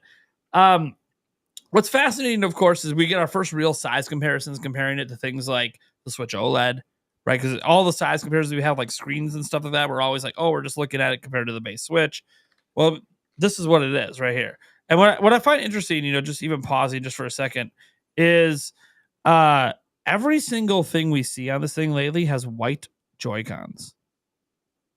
It's interesting. I find that very interesting. It's always white. And I feel like it shouldn't be because that's what they launched the OLED model with. Is the only thing. It's weird. You know what I mean? Like it's their just last too new close. system was white. Yeah. So then starting with white, but then maybe their idea is, but we want it to look different, but still stylish than the Switch 1, like the OG. But it just kind of feels like, yeah, but like kind of, will people confuse that with the OLED? By the way, the packaging is not going to be confusing. They just call this Nintendo Switch 2. It'll be very obvious what it is. And I'm starting to think that might actually just be the name. But just looking at this like general thing here, the biggest thing you can see is, I don't know if this company knows the screen is going to be like this big a bezel. I think that's interesting to see. It's got that more of that edge-lit bezel, kind of like the OG Switch for the LCD. That might make some people upset that we're hoping for like mini LED or something. But I don't know if they know that information or if this is just what they stuck on. They're assuming there would be that nice big bezel. We've seen the two buttons again, the square and the circle, with the C on it. Do you guys have any theories on what the C is for? Because we kind of have a capture button already. I think it's still C there is for capture. Is that not the home and the capture are on the same side? So home button Switch is on the currently? right. No, home button's on the right and capture's on the left currently. Yeah, so that's an additional button. I've thought about that. The only thing that I've really thought that might make sense, and it doesn't tie to the C, if it's actually C on the label, unless if that became the capture button and then the one on the left, the other one, yeah. So let's say the other one is maybe like there's, you know how on a PlayStation controller you have a microphone and maybe, you know, we're gonna do online chat for the first time on Nintendo Switch Online. Who knows? Yeah, but if it is there at a system level, I could see it being like a mute button if there's a microphone built into the Joy-Con. But I don't know that we've really seen that suggested for sure. So that's the only idea. I don't know what else that button would be, the additional button. What if it's a back button? Like a universal back button. So we're no longer using... You know what I thought it could be for? A sub menu for quick resume. If they add that feature in. That would be nice. I mean, I know they could do that with other buttons, but like some of the games use plus and minus. That The home 12 button- gigs the of ho- RAM. Home coming button will in. always just take you home. So, yeah, it would be kind of cool if there is a quick resume feature. Or even just like a side menu that pops up in, you know, like kind of how if you're on a series, well, even PlayStation, Series Steam Deck X or does S, yeah, Steam Deck, PlayStation. If you hit it's not going home, but it's opening up like a home style menu where you can get to other parts of the operating system while you're still in a game. Yeah, I mean, and maybe there are they people want who to thought that- separate that. There was also people that, and I see it in the chat too, where people think, well, the C button, what if it's a camera? What if they put a camera and the C button's a way to turn the camera off? Like you like a shutter button or something that just kind of makes it so it doesn't work because people don't want it on all the time, you know? It could be. I think, you know, like people only ever trust if you cover the camera, right? It's like, I think like a slider at the top that slides over the camera lens would make more sense for that. But, you know, I have no idea. Here we see it next to the Steam Deck. Obviously, it's smaller than the Steam Deck, so that's good because the Steam Deck's a beefy boy, very beefy boy. But what's interesting is it's a pretty significant screen size upgrade. I was just about to mention that. I was kind of shocked when he put like I think that was the OLED he was comparing it to, and the whole thing basically fits in the screen of the Switch too. Yep, Like that. Like that blows my mind. That it's like I don't even know how to comprehend that. I don't even know how to. It's a big screen. I mean, look, we've been hearing 8 inches for a while. No confirmation on it because the shipping data doesn't really have any details for the screen. It just has screens. It's a very general term they're using. But I mean, it's big. I think what's nice about it though is when he holds it next to the Switch OLED, which he does a little bit later, it's not so big that it looks like a monster next to the Switch OLED. You know, it's kind of just like a little bit bigger. It's one of those things that if you didn't have a Switch OLED next to you, you might not realize that it's that much bigger. It might just feel like a Switch OLED because Switch OLED is already bigger than the OG Switch. So I do like that. Also, he does a Joy-Con comparison later as well, and we'll have another one from an accessory maker that I find really interesting because the Joy-Cons are bigger, which for me with big hands makes me happy. But right now he's like comparing, you know, the tops of the buttons. And one thing I did notice is if this stuff is correct, which we don't know, obviously the one cartridge slot, the headphone jack, when he moves his finger here in a bit, the air vents, man, there's a lot more ventilation on this system. So I don't know if that's an indicator of just they want to use a bigger fan. They're trying to dissipate even more heat because of the power. But that's some pretty beefy air things in. Obviously, you get your volume buttons and your power there, which are just, you know, they're not actual buttons. This is just a little print. One thing that I think is now incorrect is when he shows the back, it has like this. It has like the Switch OLED style kickstand cut out on the back. We now have an update from an accessory manufacturer that made a case that shows that it looks like it's the U-shaped design. We'll get to that a little bit later. But obviously the point of them printing this was for one, they want attention for their products, and two, so they had the right dimensions to make like cases and stuff. Because see, that's like a Switch OLED design on the back, and that's apparently not what the kickstand's like. And I'll show a product that shows it better. We have that USB-C port at the top too. Do you guys have any ideas what that port's for besides like just another way to charge the system? My initial thought, because I remember I don't remember if it was the CAD files or the images came out or something that said there was the USB-C port, and then like a week or two later, they announced Alarmo, and it is powered via USB-C. So my thought was you could do something like that where you can integrate it to the Switch. If like my Switch is on the TV stand over here, and I could run a USB-C cord and have the Alarmo on my TV stand, and then it's plugged into the Switch. You could do that, or it could just be it's set on the table and I want to charge it without having to buy an extra charging stand to hold it up, and I don't necessarily want to hold it, and you can just plug it in from the top. It really could be anything, honestly.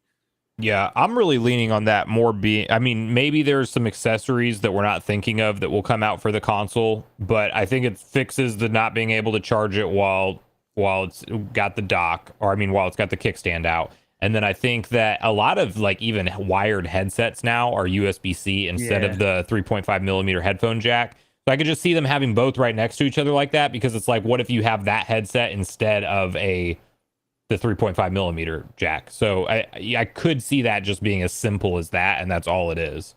Did Apple switch over? Do they still have wired earbuds? Yes. Yeah, they Are do. They, and they're have USB-C now? They're USB-C. Yep. That might be part of it. Yeah. It's just they just don't come with the phones anymore. I can see it being like it could literally just be for that, and then an alternative charging way, because a lot of devices you could charge through any USB-C port. And I bring that up because one of the fatal flaws of Switch, if you play in TV mode, is you can't charge it without using some sort of get up to hold it up, because you're setting it down, the cord's going to push it up. You literally can't like charge it conveniently in like when it's sitting on your little side table, your night table or whatever. So it could literally just be, hey, we want to take in consideration that USB-C headphones are more popular, and hey, we want to give you an alternative way to charge in certain situations where it would be more convenient to plug it in through the top. That's entirely possible. There could also be other ones. People, remember that old was it that Chinese YouTuber or whatever that like talked about a camera module that could plug into it. So like that could be a thing too, going back to the old Game Boy days where we have little modules we can plug in. Oh, look, Switch 2 printer coming. I don't think it will happen, but I see a lot of hope, surprisingly more hope than I'd think. But a lot of people comment on stuff like on videos, and I think I've seen it in the chat a couple times. There's a lot of people that want that to be primarily for a dual screen attachment. Oh my goodness! It's not going to happen. It's not going to happen. But I think there's just a lot of fond memories from the DS era, and obviously it would be nice to have an easy way to emulate DS and 3DS games through NSO, but that's not going to be what it is. Yeah, I don't think so. Obviously, we have those extra buttons on the back that we've seen a bunch of times. Does anyone think that's anything other than the release mechanism? I think it's release.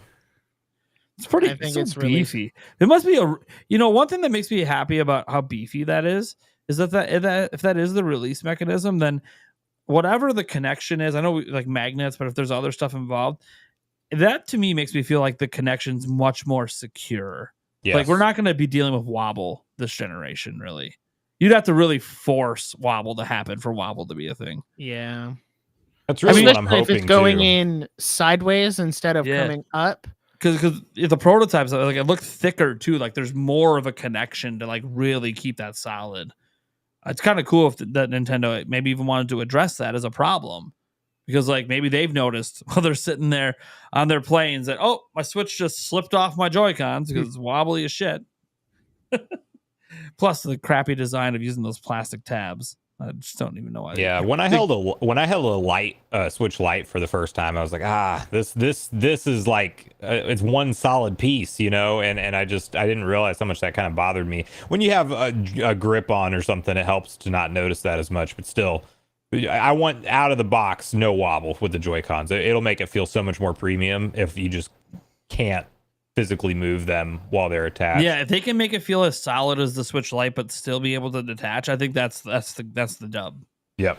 Like that just makes it feel like a more premium product, especially since we presume this will obviously be more expensive than a Switch OLED. So the only other real big thing out of this video, and I want to see if I can pause it at the right angle, is it looks like they've changed some of the angles with the Joy-Cons, if this is correct. So we have like a bit more of a rounded at the top, a bit more like a more tapered, rounded edge up by the shoulder buttons, which I find to be interesting. And then it seems to, if you like grab a Joy-Con, it seems to kind of taper down, like going out towards the edge. He tries to capture it. It doesn't quite get a great angle at it, but there's one particular angle that by accident kind of shows it. I'm going to see if I can grab it when he gets closer to that section. What do you guys think about that? Do you think that's going to like help us sit better in the palm a little bit and be a bit more comfortable? Because they didn't. The big thing is they didn't add any girth on the back, like any to give you like a grip. So like grips are still going to be a thing, which accessory makers are probably happy with. Mm-hmm. Satisfy what? Yeah, Satisfy's probably completely thrilled. We already know about a grip from them coming. Nah, we know how thrilled they are. Yeah, so I'm very curious. Like, do you guys think that like I'm holding my Switch? Do you think like that would help with ergonomics a little bit? Because like this is the only reason I think you would make that change would be for ergonomics. I think it'll help slightly. I think the biggest thing that's going to help though is just those Joy-Cons being physically bigger, because that's honestly the only thing I cannot, like, I had to put these Joy-Cons on because I was using these Nixie controllers instead. I mean, just I have to have something more to grip than just the small Joy-Cons on the side. I mean, it really, or I have to have a Satisfy grip on, which I also have. But yeah, if it helps with that, plus I can see it. If there's a bigger footprint of the Joy-Con itself, and it does actually make sense why that would be declining there on the edge as I'm holding my Switch. I could just see it with a bigger footprint, that would probably make it feel a little bit more comfortable than having it flat all the way across like the current Joy-Cons are. So I think that's accurate. I think we probably end up seeing that in the final product. Sure. Right there. Oh, there it was. We just had it. Well, let's see if I can get a pause on it. It's kind of hard. Somewhere in there. Okay. Oh, it's literally, it's only on screen for like 2 seconds. He's got the perfect angle to show the taper. Anyways, if you guys have seen it, as I'm kind of like clicking around trying to find like the right still spot, because I can't do every second. And there's definitely like a taper to it. I can imagine maybe that adds some slight comfortability. I don't know for sure. Obviously, because I'm not holding the product, so it'd be easier. That's why I wish I had it. I could hold it and give like a comfort and fit feel comparison instead of just saying that it's different. To just be like, hey, as someone that has really big hands, like, is this actually more comfortable by just kind of changing the angles and the curves a little bit? And then just being bigger, like, is that enough, or am I holding this and going, man, I still need a grip for this, or I still need third party ones? I third party ones will always be popular. Right here is like a good look at like the size difference between like normal Joy-Con and then the new ones. They're obviously a pretty decent amount bigger, which to me just naturally feels like that would be better for my hands. Because I just bigger, grubbier hands. It kind of feels like this would be perfect, but who knows? It's interesting that they didn't go for a crazier redesign. I think that's like one of the things that most people, a lot of reactions were like, oh, so this thing literally just looks the same as Switch. And I think that's the idea. I think they know what Switch is. Switch is in high demand. Why would we go with some crazy different look? Mm-hmm. I mean, the white Joy-Con is like the one thing that's like, okay, but what do they go with some crazy color scheme at launch that doesn't look professional? Like, you figure if Nintendo's trying to keep this to be sleek and like appealing to young adults, you kind of go with gray, black, or white. That's kind of the neutral colors you use. And all of those already exist on the current Switch. So like, I don't really know. Like, oh, you can go with the neon. Yeah, but they did the neon red and blue, but they also had the black, right? So maybe it could be one of those things like, oh, the white's one option, and then there is like an alternate colorway at launch because they could go with two different colorways. And we just haven't seen what that colorway is. Or maybe it's just literally black and white, and that's the colorways. Like, it could just be that simple. I do just think, like, looking at this reminds me so much of like a new iPhone, a new Samsung Galaxy. Yep. That like this, they're using a number. I can't see how they do anything but use a number. Okay. Anyone disagree with that? Like, if it's going to basically look exactly like a Switch, you can't call it like, oh, it's Switch Attach. What? No, that's actually sadly the only name that I think that they would go with over Switch 2 being Nintendo, but I hope that's not the case. Yeah, and if I'm seeing this and this is what it actually looks like, I'm like, dude, it's just a bigger Switch. Yeah, it needs to be called Switch 2. And I actually am now leaning more towards that than ever before. Not to mention that this is kind of maybe a different leak, but the whole Foxconn financial report. Oh, yeah. And so does that not line up almost perfect timing? Because it's November results with when we saw that individual who had supposedly uploaded a badge ID that was a Foxconn employee, and they were the ones saying that there was a Switch logo and a 2 right next to it. Mm-hmm. I mean, assuming they're legitimately sending out finalized products to Nintendo in their warehouses, which is what has to happen for these to appear on Foxconn's financial reports that they're putting out there as revenue earned. It's the timing lines up, and I mean, I guess it's not the most verifiable source or anything like that, but I just thought that was interesting that we're hearing this kind of stuff from Foxconn, and that was a Foxconn employee. And also that I believe that individual also said that it was a U-shaped kickstand, like I think we're about to get to as well. Yeah. So like the U-shaped kickstand's this thing. So this is over on the Baidu.com website, one of the social media websites. This is some more accessories. There's two in particular. These are just like those cheap plastic shells. Some people get just basic protection.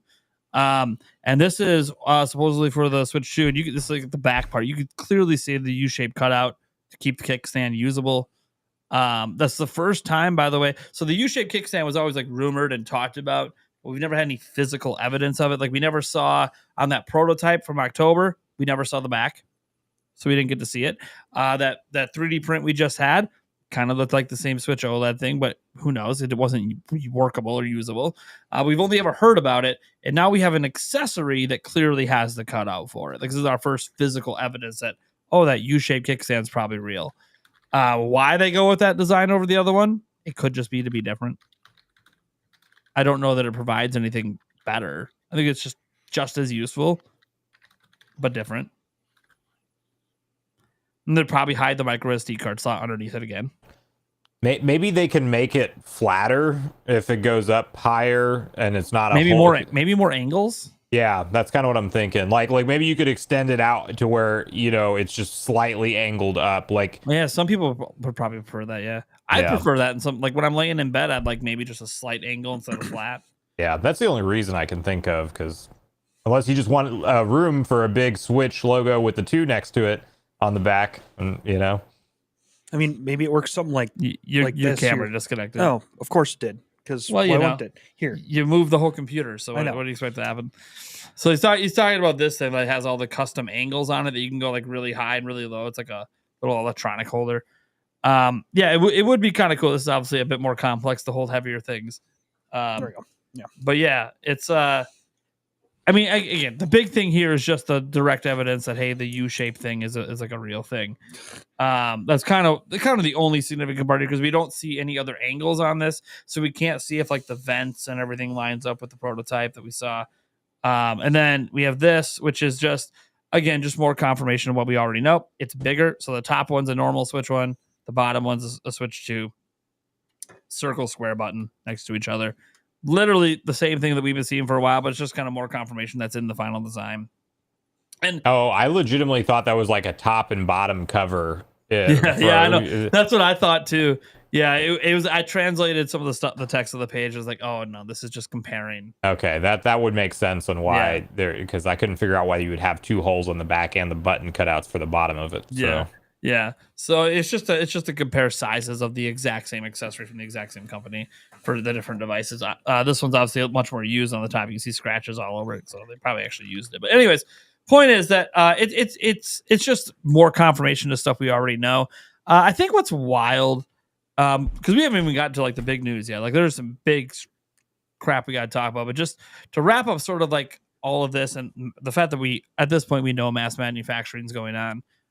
There's like no doubt anymore. They're literally shipping retail packages. The numbers are staying stupidly high over the course of September and now October. It's very clear it's in mass manufacturing. There's even data from like Foxconn that's supporting that they've probably sent a bunch of completed units to Nintendo now.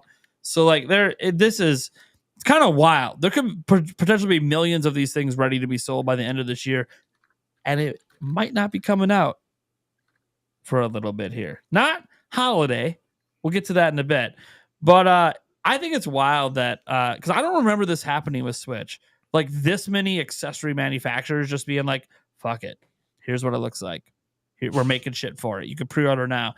And we're not just talking like Chinese ones. Zen Grip, Satisfy, that was huge. I was like, what? There's no way they got that already. They're literally advertising the Zen Grip 2 for the next generation Switch right now. You can spend money and pre-order it now. They're claiming day one. I don't know how they can guarantee day one. And literally put a shipping timeline of spring, which is even more wild. Yeah, they put Nintendo. spring on. They had a video that had what we thought was a digital mock model of it in the grip, sort of in the background, and then they had to delete the video, and they had to delete the images of it off.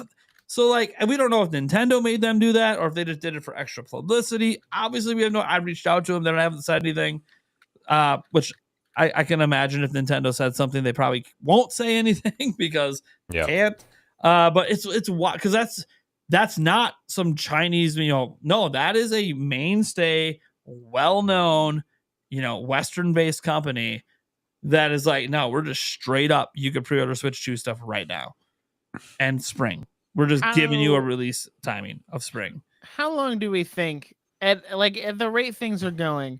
How long until we get like a Zelda OLED level style leak where like it's like, here's the box, here's Mm-hmm. inside the box with all of the stuff inside, and like I don't know, that OLED came out in May of 23. And we got the leaks for that at the beginning of January. It was like end of December. It was December, yeah. So if they're saying Switch 2 like April, May, June, I don't know. I give it like 2 more weeks, maybe 3 more weeks, and you could start seeing those kind of pictures come out of the manufacturing. January. I kind of feel like for some reason we're going to somehow get past Christmas, and it's going to be like sometime in January.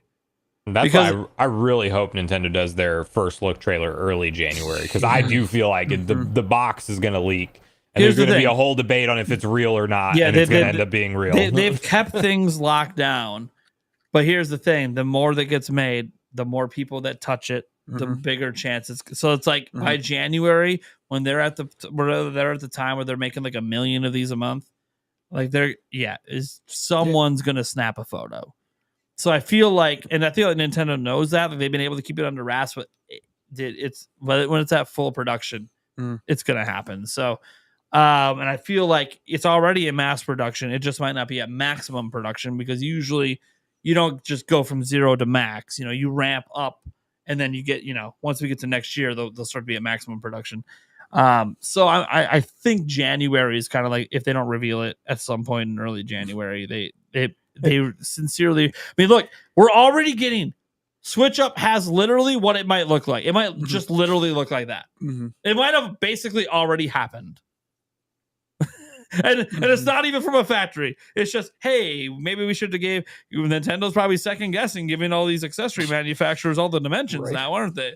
Because they probably didn't think this was going to happen, because they probably did it with Switch and it didn't happen with Switch. So but then they're like, oh, maybe the accessory manufacturer's like, well, it's just a bigger Switch. Well, what's also, the big deal? These accessory manufacturers probably didn't know that the Switch, they might have thought it was going to be another Wii U, So like they didn't know they were going to have a big user base. We didn't have a ton of accessories at launch. Yeah, really now you have the 140 million plus install base of the Switch, and then you're looking at, okay, well, a lot of these people are going to upgrade. They're going to do it day one. We need to have our stuff ready to go day one. You know what? The hell with it. Let's give them the pre-order links before Nintendo's even announced it. Like that. That's what it seems like they're doing. Yeah. So, sorry. Yeah, no, go on. It feels like these manufacturers are getting kind of ballsier and ballsier. It's going to be, I think after Christmas, somebody's just going to say fuck it and just, here's what it looks like. Oh, dude, what if someone drops it on Christmas Day? That'd be crazy.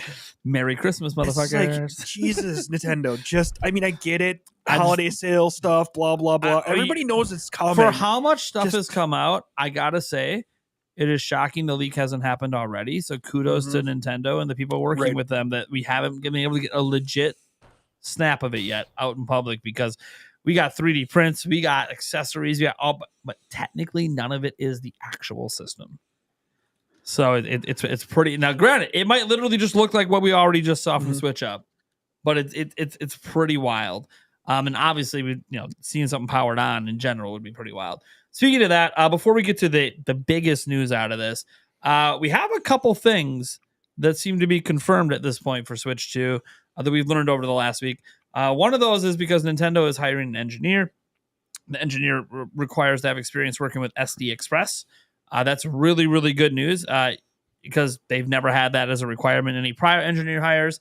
That likely means that it's a technology they're already using. We know Switch doesn't use SD Express. That probably means Switch 2 does support the faster, aka the fastest micro SD cards out there. The newer ones that aren't quite as standard, but they do exist. And now there's even rumors that there are some companies that are waiting to start mass manufacturing them until Switch 2 is announced. But they technically already exist. Samsung and a couple others have some SD Express out there. They're just faster. It's just period. I mean, there's really not much more to say. They're faster than micro SD cards, and they're going to allow, when you put games on it, to load faster. It'll never be as fast as the internal storage. That's just never the case. But being able to have that faster speed will make there be less of a difference between internal storage load speeds and external. So it's just good to have, and it's good future proofing. If they plan for the system to be out 5, 6, 8 years, it's going to be cheaper in 3, 4, 5 years. So it makes sense to kind of future proof yourself a little bit, and hey, help out the developers that like want everything on the internal storage anyways, to get a little bit faster speeds for their game loading and stuff. You want to add to that, Thunderstash?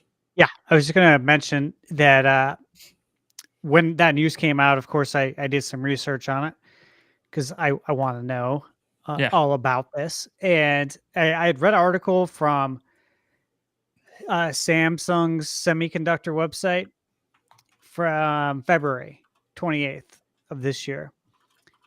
And essentially what they're saying is it's going to be 4 times faster than the current fastest SD card. And I was reading about speeds of up to 800 megabytes per second starting out, but that there shouldn't be a problem getting the speeds up to 1,000 to 1,200, which is awesome, super fast. And I was looking to see like who's selling these, what sizes they come in, and so far the only sizes I've seen is the 128 and the 256. I have not seen a 512 or 1 terabyte anywhere. And then I did see that SanDisk also has an SD Express version. I think they use a slightly different name. But again, like you said, Nate, point is that they're going to be way faster. And I would be willing to bet that the 1 terabytes will be coming out right at the same time as Switch 2. Yeah, there's no mainstream device right now that really supports it, because you can port them in normal micro SD card slots, but then just buy a normal micro SD because it can't read it fast enough. So you have to have devices that have the right reader for it to get the speeds. There's just no mainstream device that supports it yet. So that's why it's been really a slow adoption, because there hasn't, for the most part, devices that use micro SD, they don't really need it to be faster. But then you get to gaming, and yes, actually, we do need it to be faster, but no one supports it yet. So, yeah, this is going to be the way, in my opinion. Yeah, it's going to start popping up also in all the handheld PCs down the line. As soon as Nintendo does it and they start to become plentiful, all the handheld PCs are going to do it as well. So, yeah, I'm excited. I'll definitely be picking up one of these cards. Oh yeah, for sure, day one. Yeah, because we know we're going to need them. Yeah, I'm hoping. Gotta get that Legend of Zelda edition. Make sure, yeah. pay triple for it. right. So the other thing is this, guys. You can check for yourself. Nintendo updated the Nintendo Switch operating system. If you go to the system information under the settings on your Switch right now, you don't need me to. You can go to Central Leaks and other places. You don't need it. If you have a Switch, you can already see this. They included something new in the system information. BEE-006. We know from shipping documents that is the Nintendo Switch 2 cartridge. So why is your Nintendo Switch operating system publicly on every Switch referencing a Switch 2 cartridge code? Well, if you think back to data mines that also had the code name of Switch 2 in the operating system, Ounce, which we kind of known for a while that was the code name, but then got definite confirmation with the Pokemon Terra leak that is the code name. So we kind of already figured it back then, but we had no public confirmation, and it could just be development stuff. Well, this is now public. It's in the system information that the operating system supports Switch 2 cartridges. It's going to be using the same OS on Switch 2. So, one, that's good news for backwards compatibility and all that stuff. Makes it really smooth. We're not going to be booting into a Wii mode, right? Like, glad that we set that fear aside. No fucking Wii mode, thank God. Not that I thought they would do that, but they did it before, so I'm gonna put it past them to be like, oh yeah, we're backwards compatible. You got to reboot your system. God, that would be so annoying. However, the fear that a lot of people have is, oh, it's just the same OS. How are we gonna know it's even a Switch 2 when we turn it on? And this is boring. No, being the same operating system doesn't mean that it's literally gonna function exactly the same.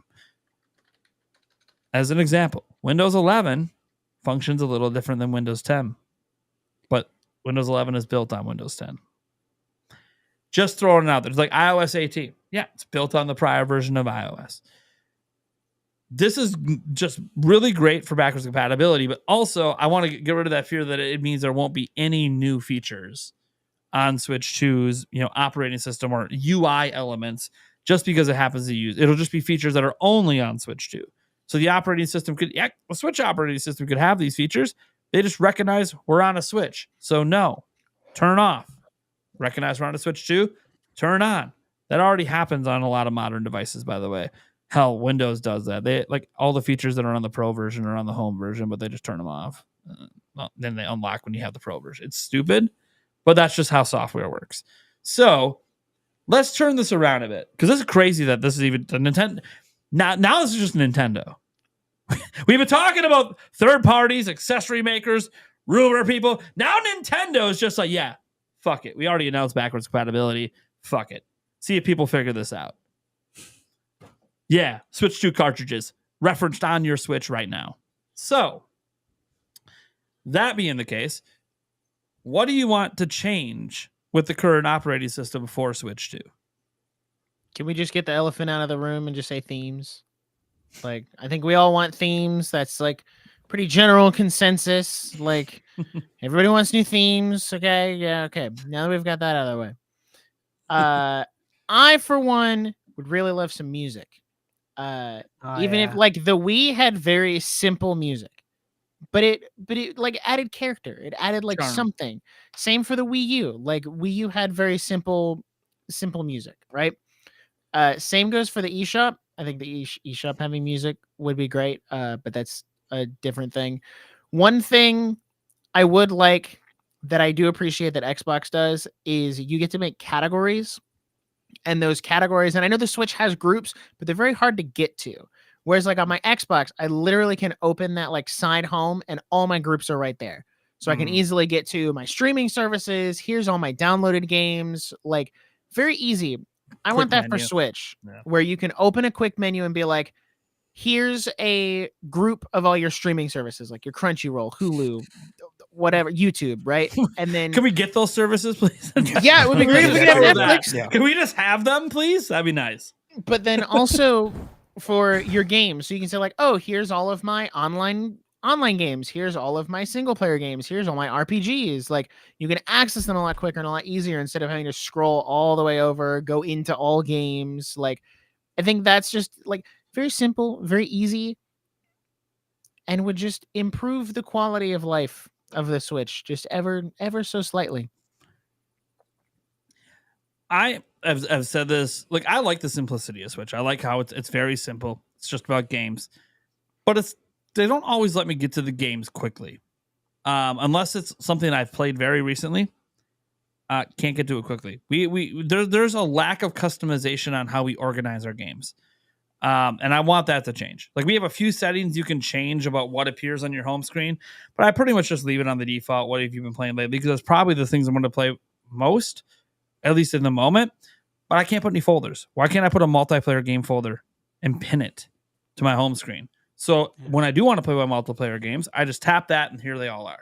or whatever the folder is, right? It doesn't have to be that. Just having that customizability is something that is kind of missing. Also, this is a bigger screen, and our TVs are massive. Do we have to have only one row? Like, does it have to only be one row? Could also have it change, and you can add rows. That was something that 3DS did. Where you could make it bigger and have one row, or you can make it smaller and have like 10 rows straight down. It should be fully customizable. Yeah. You should be able to choose how many rows you have. And then, like, if you have one row, then take better advantage of the space and, like, do, like, some of those custom UIs that we've seen out there do. Like, give us more information on the game when we're going over it. Like, hey, when was the last time I played this game? Just tell me. Last time you played was this day. Here's how many hours you played in the game. And, like, whatever general information on, or hey, is there a new DLC update? Like, you can have like a notification for that on the game, in case I want to decide to go get that. Because like it just kind of feels like, as simplistic as this is, and I love how simple this is. Like this is just clean, it's nice, but also there's a lot of just dead space that probably could do a little something with, especially when you are over the game and you're on it. Like I feel like it could open up and give me some more info on some stuff. And that kind of just extends to the whole UI. More information when I'm looking at my friends list. Being able to manage the friends list better would be nice. As an example, why can't I delete more than one friend at a time? This is basic. Just open up a menu so I can just click check, or even a delete all or delete last 20. Just something. And obviously, this is a unique situation. Not everyone's going to be like a content creator that has a bunch of like YouTube members and everyone's trying to add you, and you just don't have room for all of them because for some reason we can't have 7,000 friends. I don't know why. It's very little data, but we can't. They limit it. That's another thing. Maybe open that limit a bit so I can have more friends.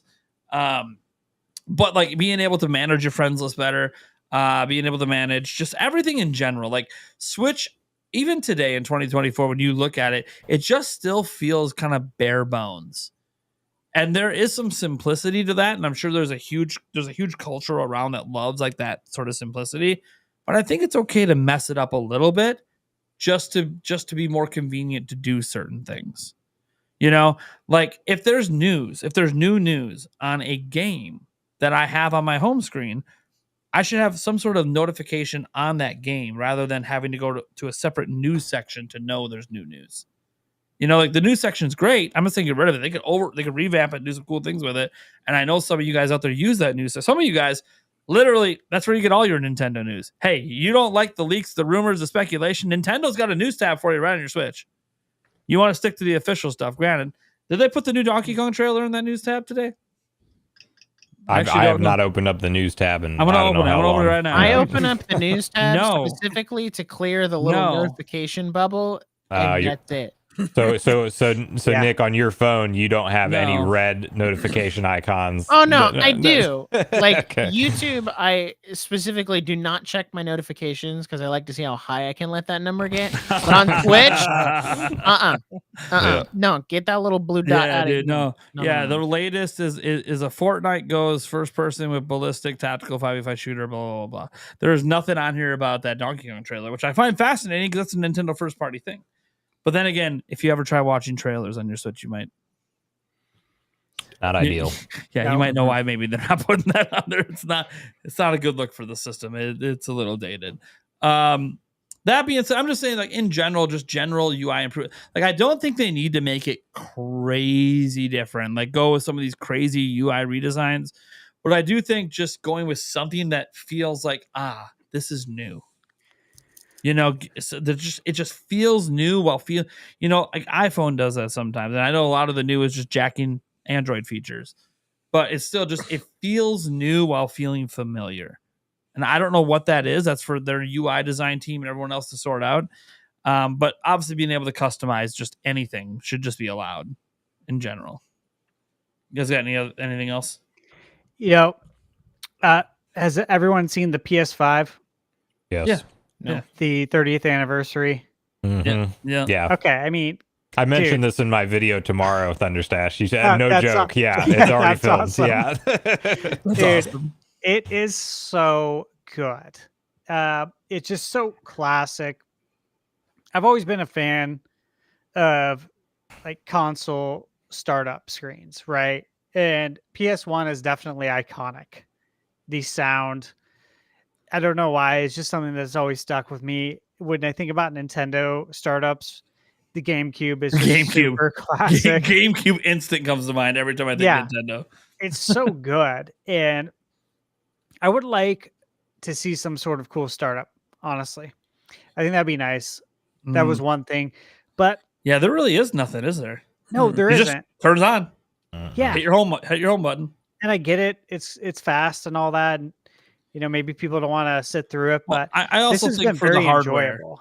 I think for the hardware Switch they had to worry about speed a lot because they had pretty weak stuff under the hood. Makes sense. Yeah. But with these themes, though, for the 30th anniversary, like it's an actual theme. It's not just the startup.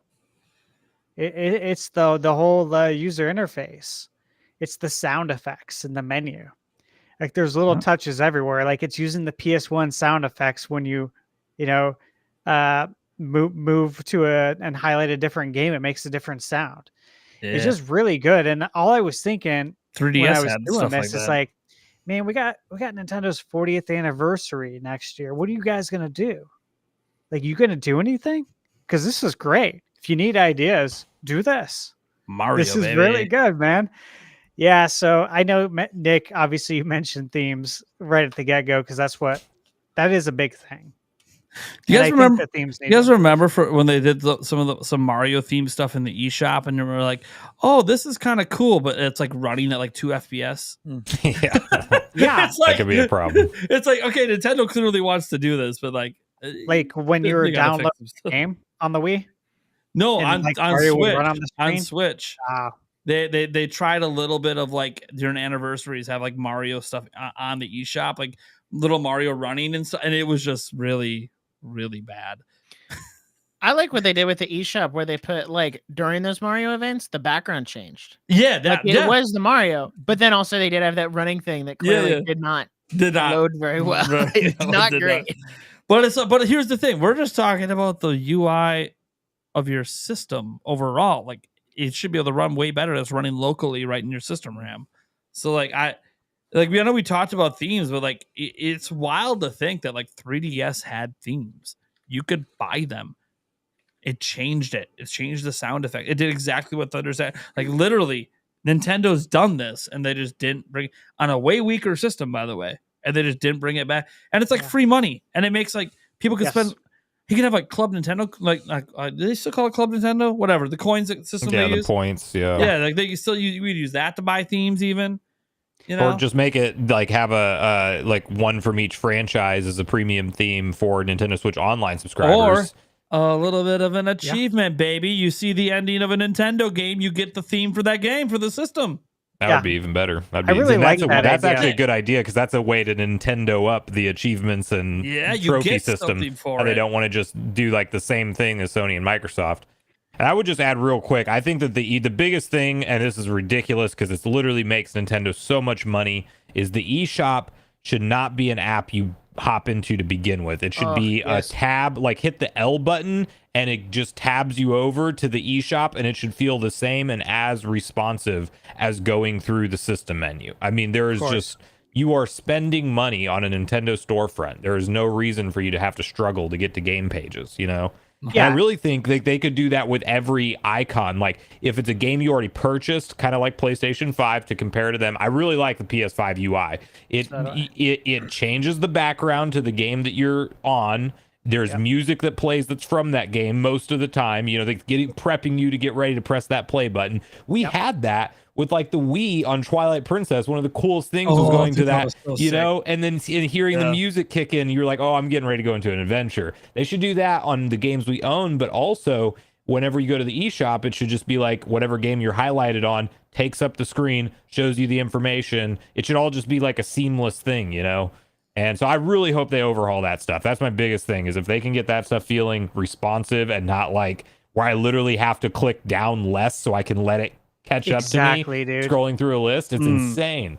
It's a very poor shopping experience. Yes. You know what I mean? Like imagine walking into a store and that's how your experience is. You have to literally wait for the games on the shelf to load. It's like, dude, You know what I mean? But for real, I think they need to like look at it in that vein. Copy. What is happening? Yeah. If they want to fix this, they need to look at it like that and be like, hey, how can we make this a really great experience where people want to spend time in the eShop? Because right now it is the complete opposite. I do not want to spend time there. I will look online to try and see if there's a game on sale on the eShop. You know what's and funny? If there is, I will manually search for it and buy it, and then I'm out of there. A lot of people make like those eShop sales videos. I'm like, God, do they really suffer through the eShop? No, they just go to Deku Deals and see what the latest deals are, because you don't want to sit there for hours trying to find the deals to make the damn video, because it's so much loading. It's horrible. It's just so bad. So that is such a big one. I will say I really do want to see Nintendo take a stab at achievements, trophies, whatever you want to call it. I'm 100% with you. Oh, they got to do it this time. I really think they should. I think they're missing out on multi-platform sales as well. I know there's a lot of people, and I don't think people should underestimate it, that will choose to buy a game on PlayStation or Xbox because they want either the achievements or the trophies. So if you don't have it, some people are going to skip your version.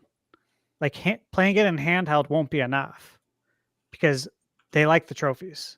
They like doing it. It would be so much fun with Nintendo. Nate, I talked to you about this before too. Like they have retro achievements now, like with retro games with, emulation. And it's so cool. And I'm just like starting to kind of dip my toes into that and see what it's all about. Mm-hmm. But like one of the first games I looked up was Mike Tyson's Punch-Out. I'm like, oh, I wonder what kind of achievement there is for being Mike Tyson. And it's like, dude, Nintendo, these are your games. These are your IP. You should do this. Like that would be so much fun to get not only like achievements on current games, but on your backlog.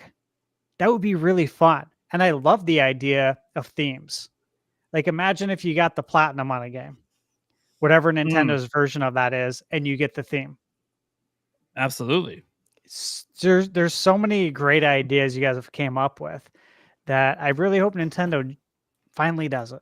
Everyone has it. Steam has it. And Steam's coming out with their own console, it seems, from what we've heard, right? The Steam box. So that's finally going to be a thing. I think you got to it, man. Yeah. So this leads to the big news. Good old Nate the Hate. Now, I put this caveat in my video. It made some people upset that he was wrong about the March reveal this year. But that's okay. Things happen. Things move quickly in this industry. Nintendo changes things on a dime, and almost all this information always comes from third-party companies, right? So, like, not directly from Nintendo. But he finally, after months, opened up on Switch 2 because he had some exciting stuff to share. So, first, we had a report from Nintenduo that had 6 different companies, supposedly, that's what they claim, that talked to them, 6 different development studios, that essentially said it's coming out in June. Okay, cool. Talked about that last week. Pretty cool. All right, June. Yeah, maybe. Sure, we don't know. June. Then Nate the Hate comes out. And he's like, okay, yeah, that June thing got him thinking. Hey, actually, that makes a lot of sense. Because he happens to know that at the moment, Nintendo is planning a Switch 2 event for May. And that the system is set to release either in late May or by the middle of June. So that lines up with the report of other developers talking to Nintenduo, a well-respected Spanish outlet, about it coming out in June. Now, I've been saying this whole time since the mass manufacturing stuff's been fairly solid for like the last few weeks. Like we've basically, last month really, we've kind of known that, yeah, this thing's probably a mass manufacturing, that it's almost impossible for this system to be a holiday next year. Will Nintendo need 20 million of these things for launch? I'm confused, right? Like, so I've been on it's first half no matter what. Now we have like the Zen Grip saying spring. We have obviously Nintenduo saying it's June coming out, which by the way, guys, spring, people don't think about it. Spring in the Northern Hemisphere runs through June 20th.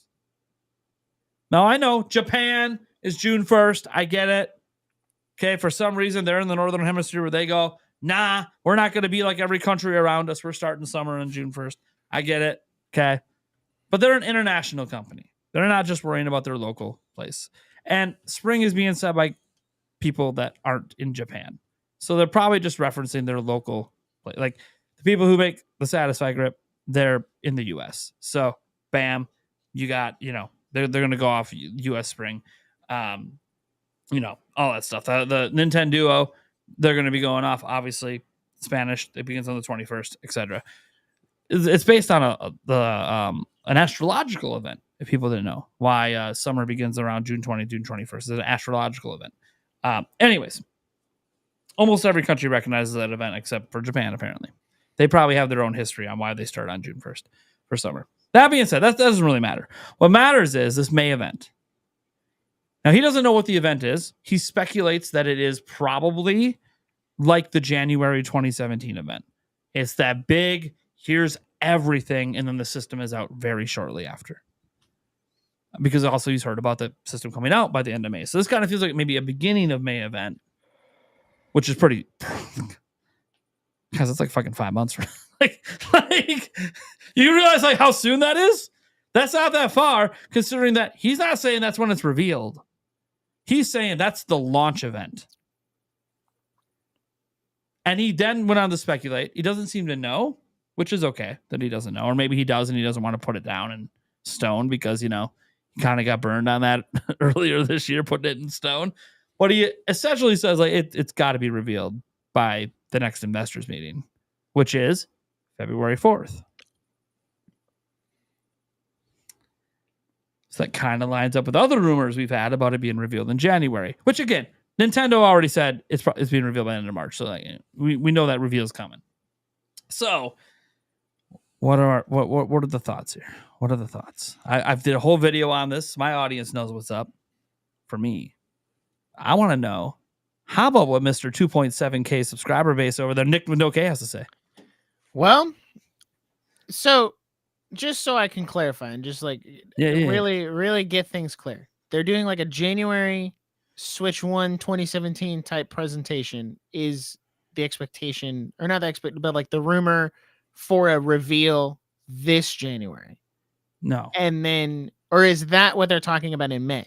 Yeah, that's what I'm talking about in May. January or like first week of February would be like the October.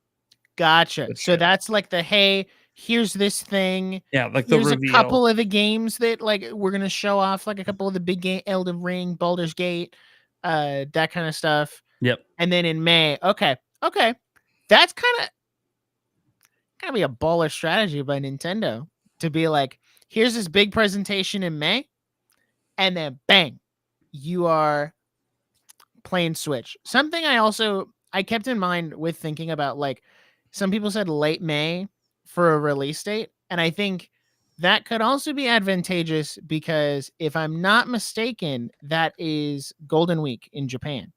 So, which would be a really ideal time to drop a new console in Japan because everybody's off work, everybody's out of school. They can spend a lot of time with this new system, go out, play some games. Also, in the US, that's right about when everyone starts getting out of school, Memorial Day weekend. You get the long weekend for the people who work, so then they can play the games. That might be like an ideal window too, because then you can be like, hey, new Switch console, new games. I'm take it or leave it. I'm so excited.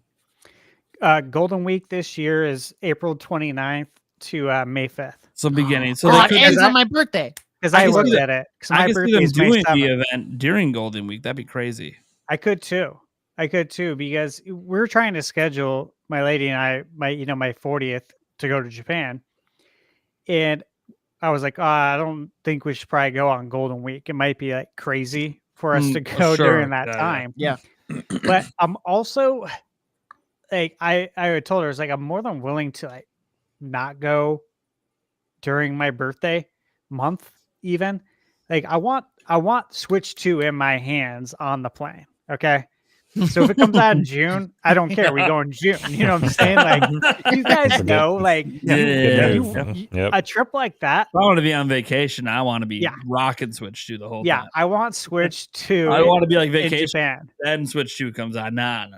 Exactly. So, that's why I looked into this though before, is that I was also looking at that with Golden Week too, because I thought, I wonder if that would be a good time for them to launch it, right?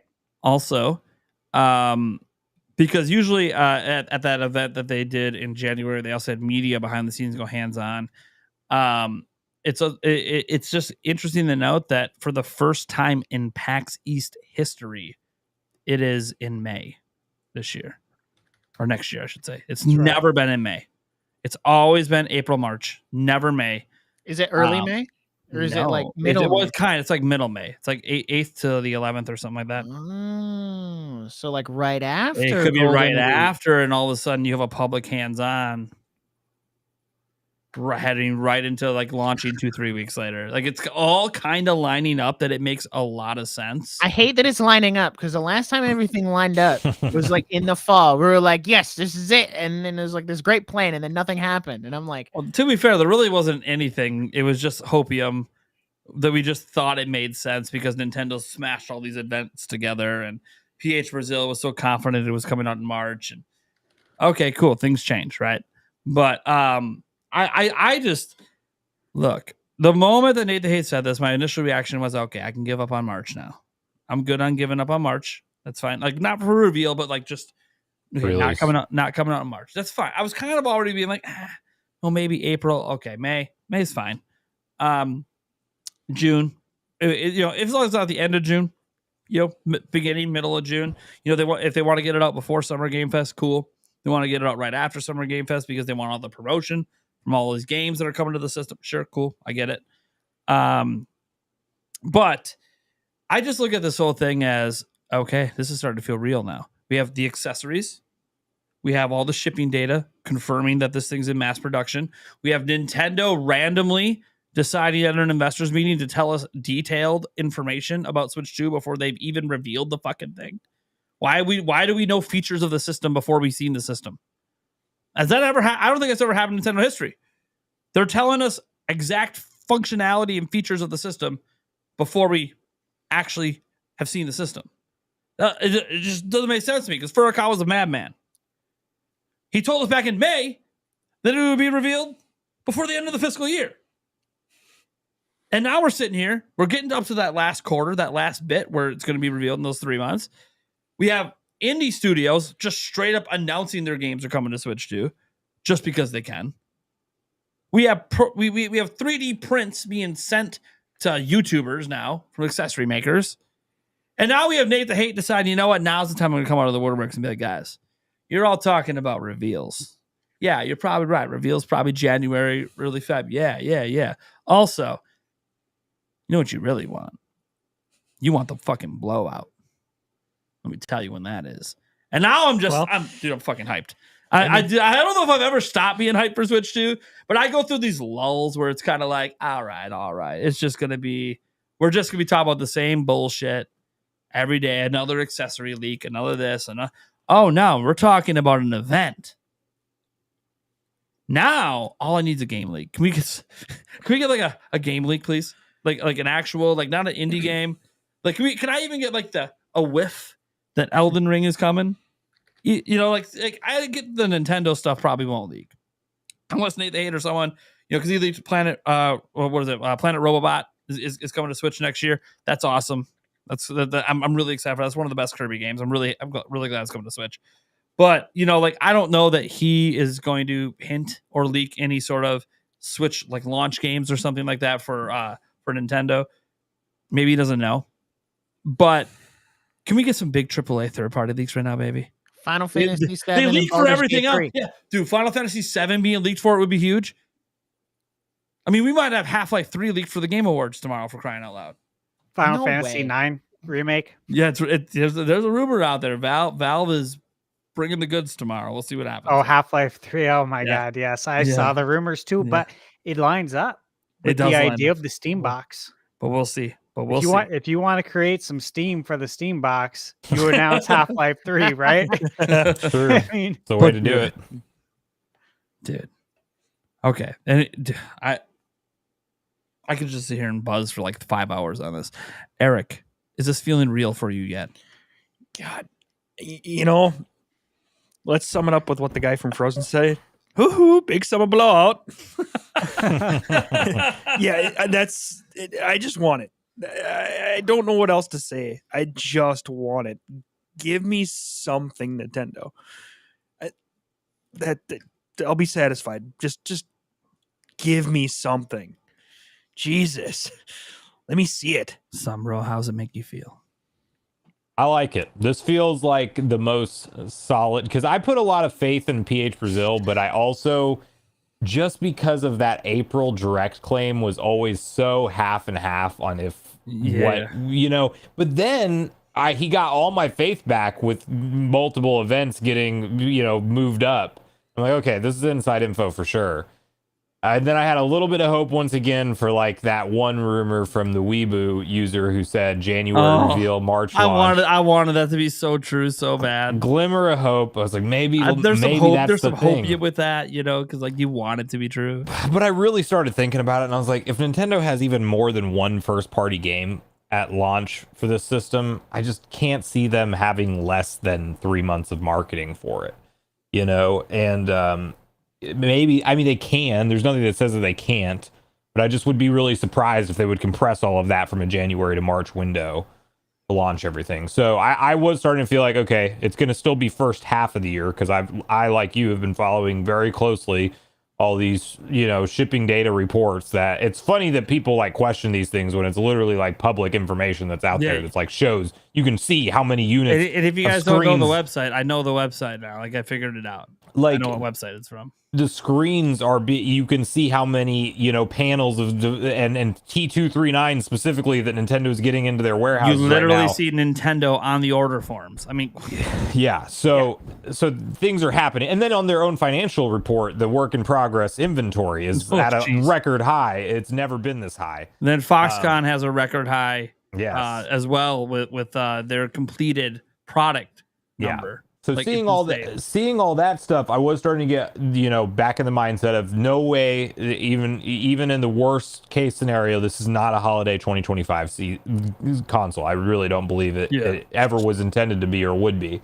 But yeah, hearing this from Nate the Hate, I like it because I'm hoping. I really am thinking it's gonna, even though I want it to be an early January reveal, I do think it'll be like an end of January reveal. And it closer to the investors meeting, right? Like a week before the investors meeting, and then that's just the first look trailer. Then they go silent for a while. A few months go by. We're at the beginning of May, and then that's when we get the blowout event. It'll also help lessen the blow if the financial report isn't going to be like that good. Like if they missed their holiday targets, they're probably going to have to come in there and say they didn't sell as much as they wanted to. Like if we missed our holiday targets, it's okay because look what's coming. That's right. Yeah. And I think they'll highlight software sales, and they'll probably even say, like, we strategically told our consumers that all of the Switch software will be playable on the next gen console, and we maintained good software performance while just dropping down lower than expectations on the Switch hardware sales. So I could see all that happening.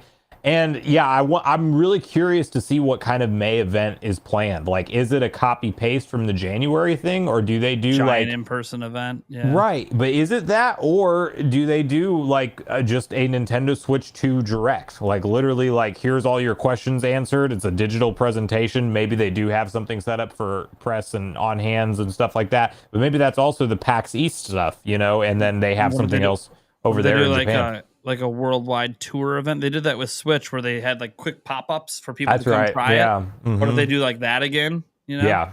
All that kind of stuff's on the table. But yeah, that May event sounds like that's going to be the big attraction because that's when we get the, some detailed trailers of the launch games and kind of a little bit of a roadmap of what the launch is going to look like. And then do we still get the June Direct? Like that's going to be, kind of iffy that year, I guess. But, here's the thing, like at this point, I've kind of reserved that I kind of think most of these leaks are pretty accurate with like what the Switch 2 looks like. So I'm kind of good with like, okay, yeah, it's going to be, there's some things I don't know and some things I want to go hands on with, but it's just the games now, man.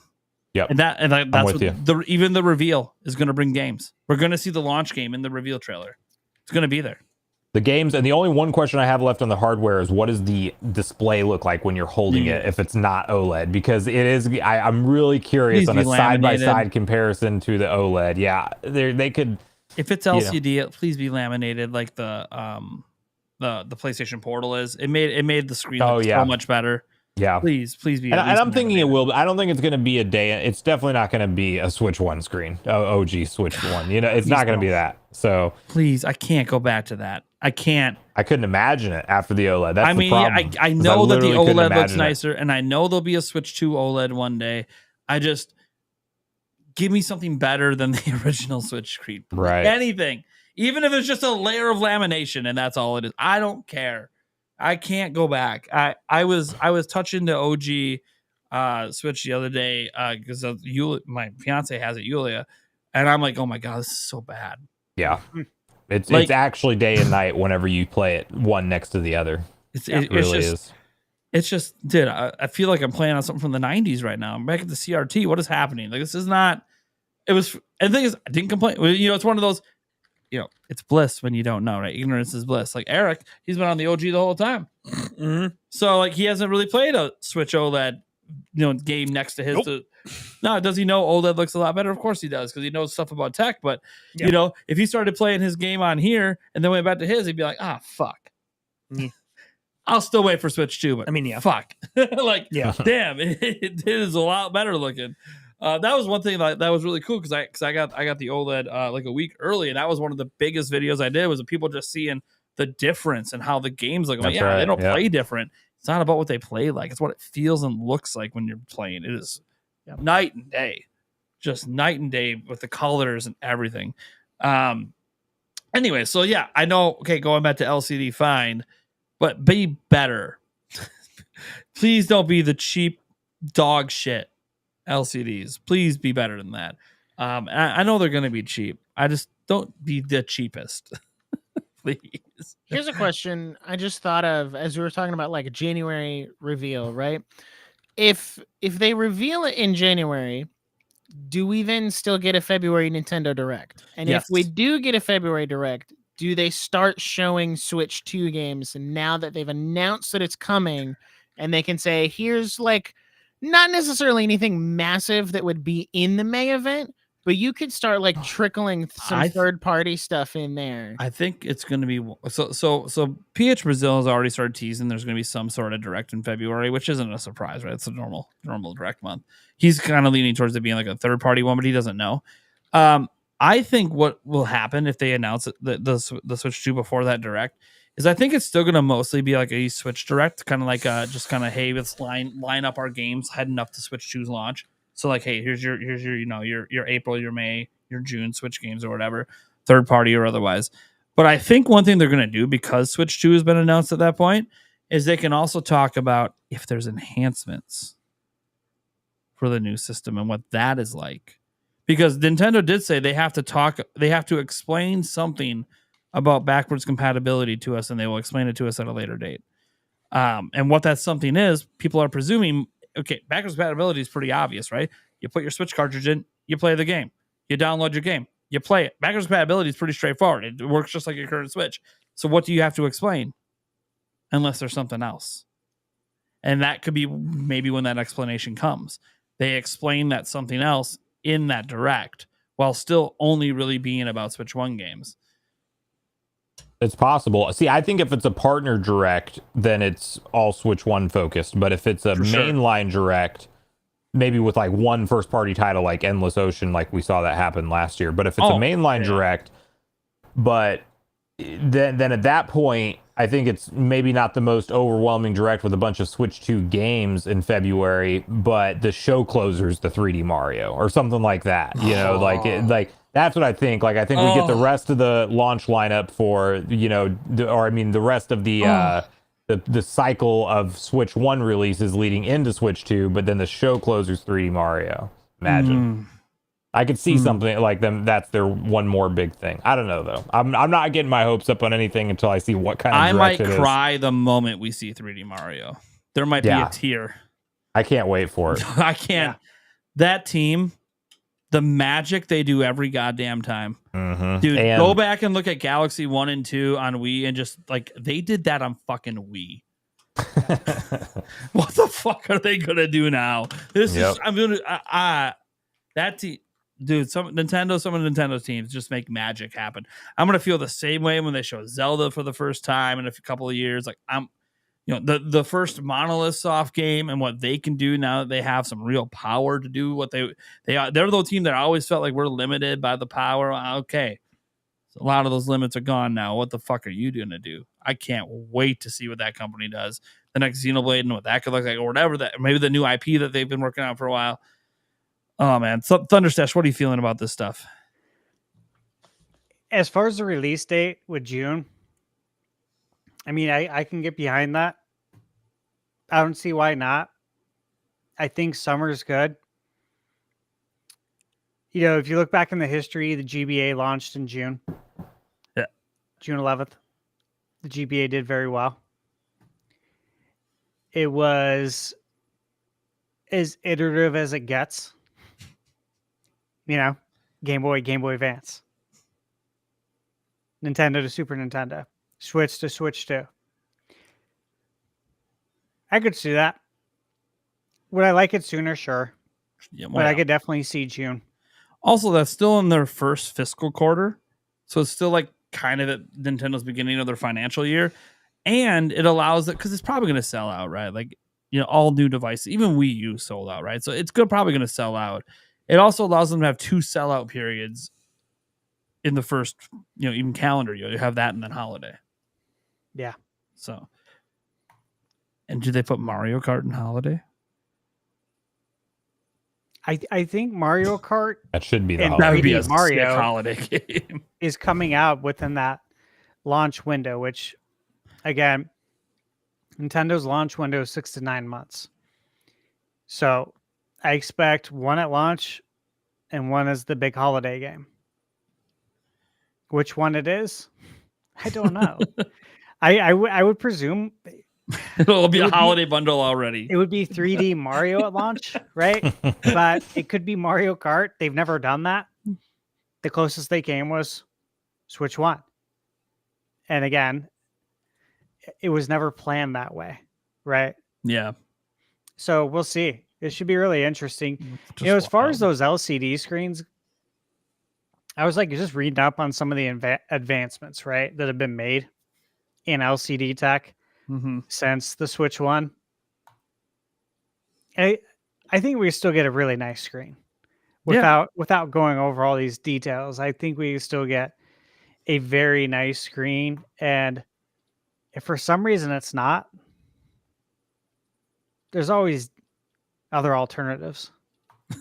I'm sure you guys have seen like the OLED Switch Lite, right?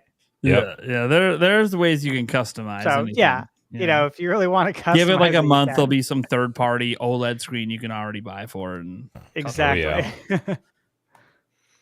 dude, I'm gonna have to do that. World's first OLED Switch 2. Oh boy, you guys should know that since I had the Switch OLED early, I broke that one. I was trying to confirm something and I broke it and I made a whole video on it and everyone called me a dumbass and I'm saying, yep, sure am.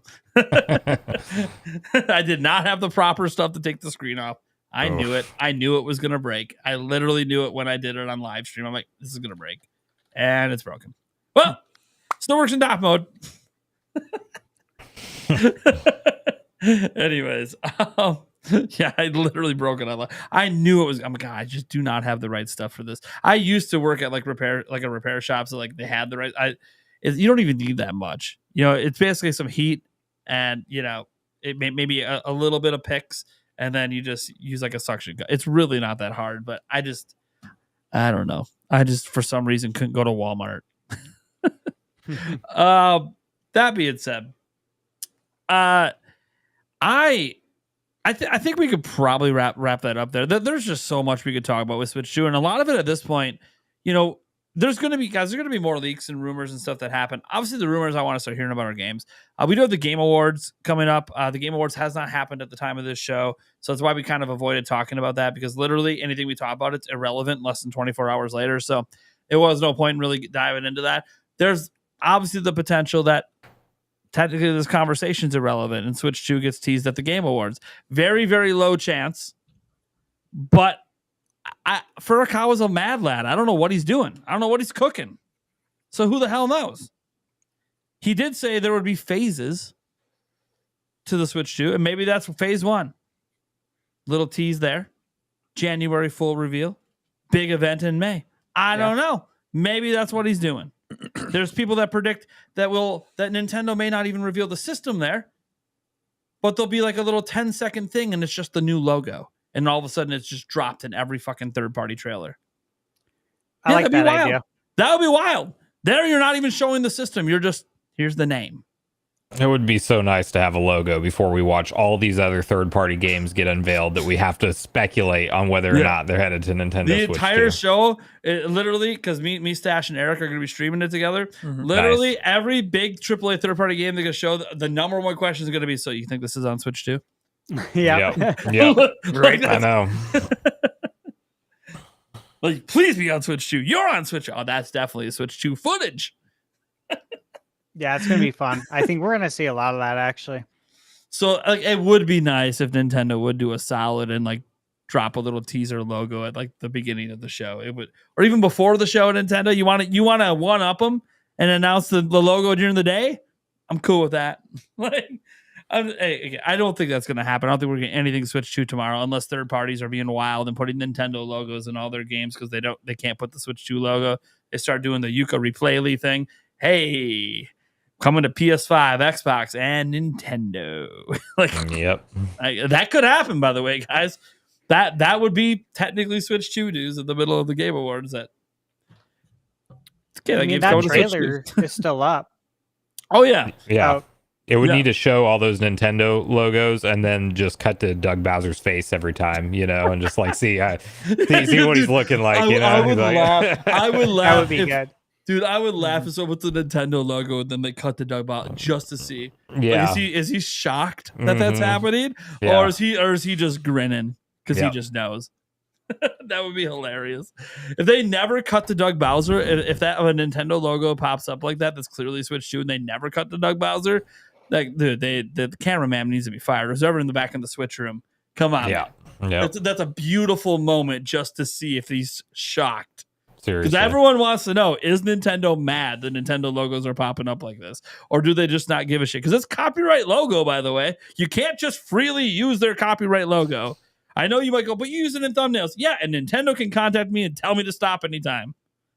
It's theirs. So, and these are businesses selling a product. So, pretty wild. Anyways, so there could be Switch 2 stuff in it. We obviously don't know at this point. But yeah, that's just like a minor note. It's kind of like the last time that there's any even minute hope of a Switch 2 anything would be the game. I can't foresee them announcing anything afterwards before Christmas. So anyway, so there's that. And by the way, for those that hold out the hope, it's only because Furukawa still couldn't just say, oh yeah, we'll talk about it in the last quarter of our fiscal year. Nope, still had to say, nope, sometime this fiscal year. Oh, hey, we don't think it'll hurt holiday sales if we do. Can you just shut up? You're either revealing it in the last part of the fiscal year or you're not. Can we just clarify this? Stop beating around the bush, Furukawa. You could just ease everyone's mind for months. It was just one word. No, we're gonna keep you thinking it's happening every day. That's just. I think he might be having a little fun with it at this point. I think he's enjoying the speculation and people just is it going to be at the Game Awards? I don't know, but keep the conversation going and keep hyping our system. That being said, before we end the show and we tell people what we got going on, where they can find us, this will be a quick, real easy revisit next week. One thing for the Game Awards. Let's assume Nintendo is showing something tomorrow. Let's each make one quick prediction on what that something is. It's Metroid for me. Yeah, it's just, someone's gonna take the obvious. It's the safest prediction I know, but it's really the only thing that I can think of. There's no DLC that's really makes any sense for Nintendo to announce for any of their first party stuff. That would be another safe bet. What's the DLC? Well, not DLC wise. Sorry. Okay, I was saying DLC. As far yeah. as one that would make sense in my opinion, because they have a track record of releasing DLC there. That's obviously the biggest thing that they've done, other than promote Breath of the Wild. They promoted Fire Emblem Engage there too. True, but DLC for Fire Emblem Engage as well, right? Yeah. Didn't they reveal that like spin-off Bayonetta game? Yes, yeah, Bayonetta Origins. Yep, that was revealed there. So, and obviously, if you go all the way back, you talk about Breath of the Wild and stuff. I watched somebody's video, and this might be what you were about to say, but somebody said Astral Chain 2 or something like that. It might have been Andres. But I mean Astral Chain, that might make sense. But no, for me, it's Metroid, and it's literally a coin toss, and if it's like a Prime 2 or 3 combo pack announcement, or one or the other, who knows if they're doing together or apart. But I think it's got to be together just because of the timing of it all. Or it's a Prime 4 updated trailer. Like, it's one of those two things is what I'm thinking. All right. Remember, guys, we're going on the presumption for those listening that there is going to be an announcement, because we don't know. Yeah, there might be nothing. But we're just going to say, okay, Nintendo is showing at least one thing. I'm currently 0-2 on Game Awards predictions for this specific franchise. And you know what? I'm feeling like going 0-3. Unless Nintendo wants to prove me wrong. Not Twilight Princess. Wind Waker HD for Switch. Let's go. They finally drop it. I don't know if it's a shadow drop this month or if they're going to put it out like February of next year, April. I don't know where they're going to slot it. Maybe they do. They would do it now, because I started playing Wind Waker on the Wii U. And they would do it now. I got one. Now that I'm changing what I was going to say. I got one. So that's mine. Wind Waker HD, finally, for Switch. All right, I'm going to throw this out here. So you go to Wind Waker. I'm gonna let Nintendo be a mad lad. Miyamoto's there in person. Walks out on stage. Right? They just announced like the family award. Echoes of Wisdom was there. Like, oh, why is he on stage? Like, Echoes of Wisdom, it's probably not even winning the award, right? So it's probably going to Astrobot, right? So like, what is going on? Miyamoto pulls the Master Sword out the back. Twilight Princess 4K trailer drops. No, we don't know that it's 4K at the time, but it's like a remaster remake of Twilight Princess, and they kind of remade the original reveal trailer. Even though half of that shit's not even in the game, but you know what I mean? And everyone's looking at this and they don't put anything at the end. They don't put a Switch logo. They don't nothing, and they just leave it at that. That would be awesome. And that's Nintendo being a mad lad. Hey, we already said the system's coming. Say what it is. Clearly, probably Switch. But is it, or is it both? Is it Switch backwards compatibility? Is that too good for Switch? It's going to be a debate. And they would, the internet would go wild. So especially if it looks anything like the Wii U tech demo. The internet would just fucking go insane. Anyways, wild prediction. And then involve Miyamoto, so it's probably not happening. By the way, Miyamoto is used for promotional reasons everywhere. It'd be trying to recreate that E3 moment. I'm desperate for E3 2004 moment all over again, but you know. It'll probably never happen, but it would be cool. It would be cool to watch him pull the Master Sword, unsheath it, swing it on stage, and then his Twilight Princess, remake. That'd be sick. Eric, you got one? You know what? Screw it. Let's just go with they reveal the logo so that people can actually use it in their reveals. Went there. Why not? Someone went there. Switch 2 logo reveal, baby. That's what I really want. I mean, I really want just a reveal the whole fucking thing. Yeah. That's what I really want. But I'm trying to be like, all right, if they show anything, what would it? Okay, a logo. I could take that. Or give us a date of when they're gonna. In 3 months, we'll announce something. No, because that would be a Nintendo thing to do. I mean, look, if I'm going to go real wild, I want it to be a reveal trailer, and then at the end it says coming March 2025, and then all these rumors are wrong, and I'm just fucking ecstatic and bouncing off the fucking ceiling. Imagine. Just be like, Nate the hate. Yeah, what you heard is bullshit. We fed bullshit to third parties. So we fed the real shit to the accessory makers. Twist of fate there. Thunderstash, you got one? Yeah, I think the most likely thing that will happen is we'll probably get an announcement of Wave Race coming up. Fuck yeah, man. Nice. I think That would that's be the so most awesome. obvious, right?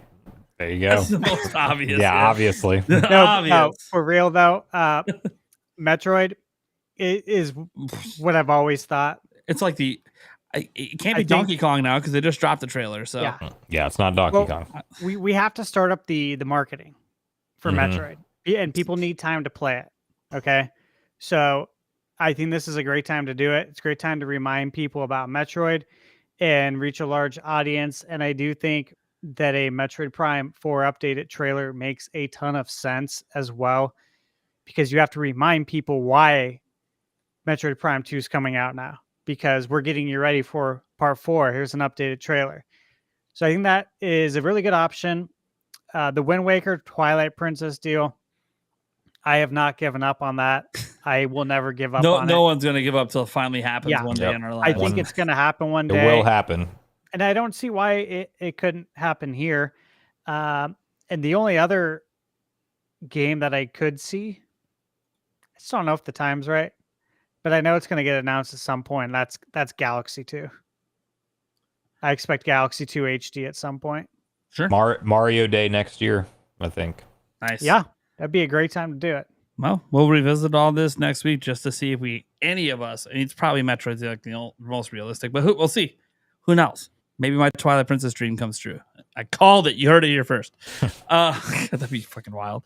All right. To get to some of these Q&A things quick, we had Devin Knox for $5 said 100% pure Colombian cocaine. Activision drops Prototype 3. That would be pretty sick. It's Nice. probably not happening, but Prototype's good. It's good. I like that franchise. Jimzo said for a couple of dollars possible Persona 6 announcement for the Switch 2. People want it. Yeah. People want that. Yeah. Give me Persona 6, man. Yeah, dude. Imagine that's in the reveal trailer. That would be nice. I heard, I don't know if it was rumors or just like pure speculation, but we could see Persona 6 tomorrow at the Game Awards. Just Yeah, because, there's a few rumors out there. now that Metaphor is out of the way, I mean, that would be the next big Atlas game, assuming they're not Yeah. remaking like Persona 4. and setting aside Nintendo, like every journalist is hyping this up like it's the biggest Game Awards ever for reveals. So Better, it's a 10-year anniversary. You only get 10 years once. go all out. We're I finally in the agree. heyday of PS5. We're getting things actually made for next gen now. So Yep. I've been expecting a big game show because of that 10th anniversary. I don't think Keeley like takes that lightly. The accomplishment of making it 10 years when a Yeah, lot of people probably didn't think he would at all. yes, some people didn't think it'd make 10 years. So Yeah, I think he really wants to make this special. So I'm expecting actually some pretty good announcements it's gonna be tomorrow. sick. Both Kojima games probably getting shown. I'm just throwing that out there right now. He's making one for Sony and Xbox. I'm just saying. Yeah, probably right about that. All right. Yeah, he's probably gonna take up 30 minutes of the show. Get ready, guys. Like, I love Kojima, but like, he's a little biased on the time he gets Oh, yeah. compared to literally everyone else. This one's for Sunbro. Wants to know, Sunbro, where'd you get those clear cabinets? Oh yes, I answered this in chat earlier when I saw it, but yeah, it is IKEA. I think they're pronounced Detolf shelves, and they probably, I googled it because I knew it was like similar to that wording, and it seems like from what I saw, IKEA is not sourcing these exact same ones, but you can find almost identical ones to them from IKEA, and they're just a glass shelf, like very much made for collectibles. They don't come with the lighting system. Those are all just LED strips that I ran on the inside of them and have like them all plugged into a power strip behind. So I have those shelves. you do? Nice. You see where my finger's pointing right I do. there? I see The it. Yeah, I reflection? can tell. Mhm. There's two to the left, and I love those shelves, by the Yes, way. very I nice shelves. totally endorse them. Very nice. Good price. Yep. Good stuff. Yeah, a little bit scary to put together because you're putting giant glass things upright. Yeah. Have somebody help you out for sure. Yeah, exactly. And if you have tile like I do throughout the house, like make sure you put something soft down as your work area. Definitely. Yep. Yeah, luckily we had a big carpet rolled out on our hardwood floor, but it would have, there would have been a struggle without the carpet there. Yeah. Yeah, it wasn't very fun to put together because dude, if anything drops, man, you're screwed. Yes. And I'm worried. I haven't had to move them since I built them either. So, I'm hoping, I'm not anticipating going anywhere anytime soon, but I cannot imagine moving 1, 2, 3, 4, 5. I think I have 8 of those shelves. So, yeah. Yeah, that would not be fun. Oh my God. Hope you don't have to move. Yeah. You're in your forever home, right? More, yeah, it's looking like. I mean, we thought we might upgrade one day, and I think we're here forever. All because you bought those shelves. All right. Yeah. Super Gaming. Are you guys going to visit the Donkey Kong Country Super Nintendo World? Yes, I want to. one day. Absolutely. Is it opening day 1 in Orlando? I think it is. Yeah. It Right? is. Yes, I it believe is. so. Yeah, my plans to check it out in Orlando, hopefully later this year, but it'll be towards the end of the year. Trying to figure out how I'm going to get to Epic Universe next year because I really want to go. Mainly just for the Nintendo stuff, but also I haven't done a bunch of the Universal stuff, so I'd love to go do that. But I will probably get to the Orlando one before I get to the Japan one. Sure. Yeah, I plan to go eventually. I mean, I'd like to get there next year after it opens. We'll see if that works out. But either way, I'll get there eventually. I love theme parks. I'm also, literally medically losing weight now because I have to. So, I'll be able to go on all the rides. That's what I really care about. I'll go on the rides and not be restricted. So that'll be nice. So it's gonna be pretty fun. I'll hopefully get to go before the end of next year. Let's see here. I am Nope. planning on going, by the way. But I think, No, you're I not think allowed everyone to go. knows that. You're not allowed to go. Yeah, I'm planning to go to the Japan one. Japan one, yeah. You just talked about Nice. you going to Japan, so yeah. But if I find myself in Florida, there could be a couple of reasons why I go to Florida. Just a couple. Yeah, that are work related actually. And Okay. I would definitely And go. while you're there, Dude, there's no way. I've never been to Florida, so there's no way I'm gonna go there the And theme not- park's rocking. and not go to the Florida. theme park. So Yeah. yeah, Florida's the- sick. I was just there a couple weeks ago. It's very. I can't live there, but it's so fun to visit. Mhm. It really is. yeah, I've heard Um, great things. All right, so the last one we have here is it'll launch June 2nd. Switch 2, June 2nd. Yeah. Hold on, what day? What day of the week? I was is gonna that? say, I'm pulling up my calendar, It's too. a Monday. It's a Monday. It would have to Oh. be the 5th. Yeah, say they're No, a Thursday no. team now. Nintendo, go crazy. Drop it on a Monday. Sure. Say, freak it, we ball. Fuck it. Drop it right there. Fuck it. You drop it on a Monday, and then you have a brand new game drop that Thursday. Yep, easy. Double launch week. They used to always do their launches on Sunday. Yeah, You they remember that? changed it. Yeah, they Yeah. changed everything so That's many right. different days over the years. Now it's Thursday.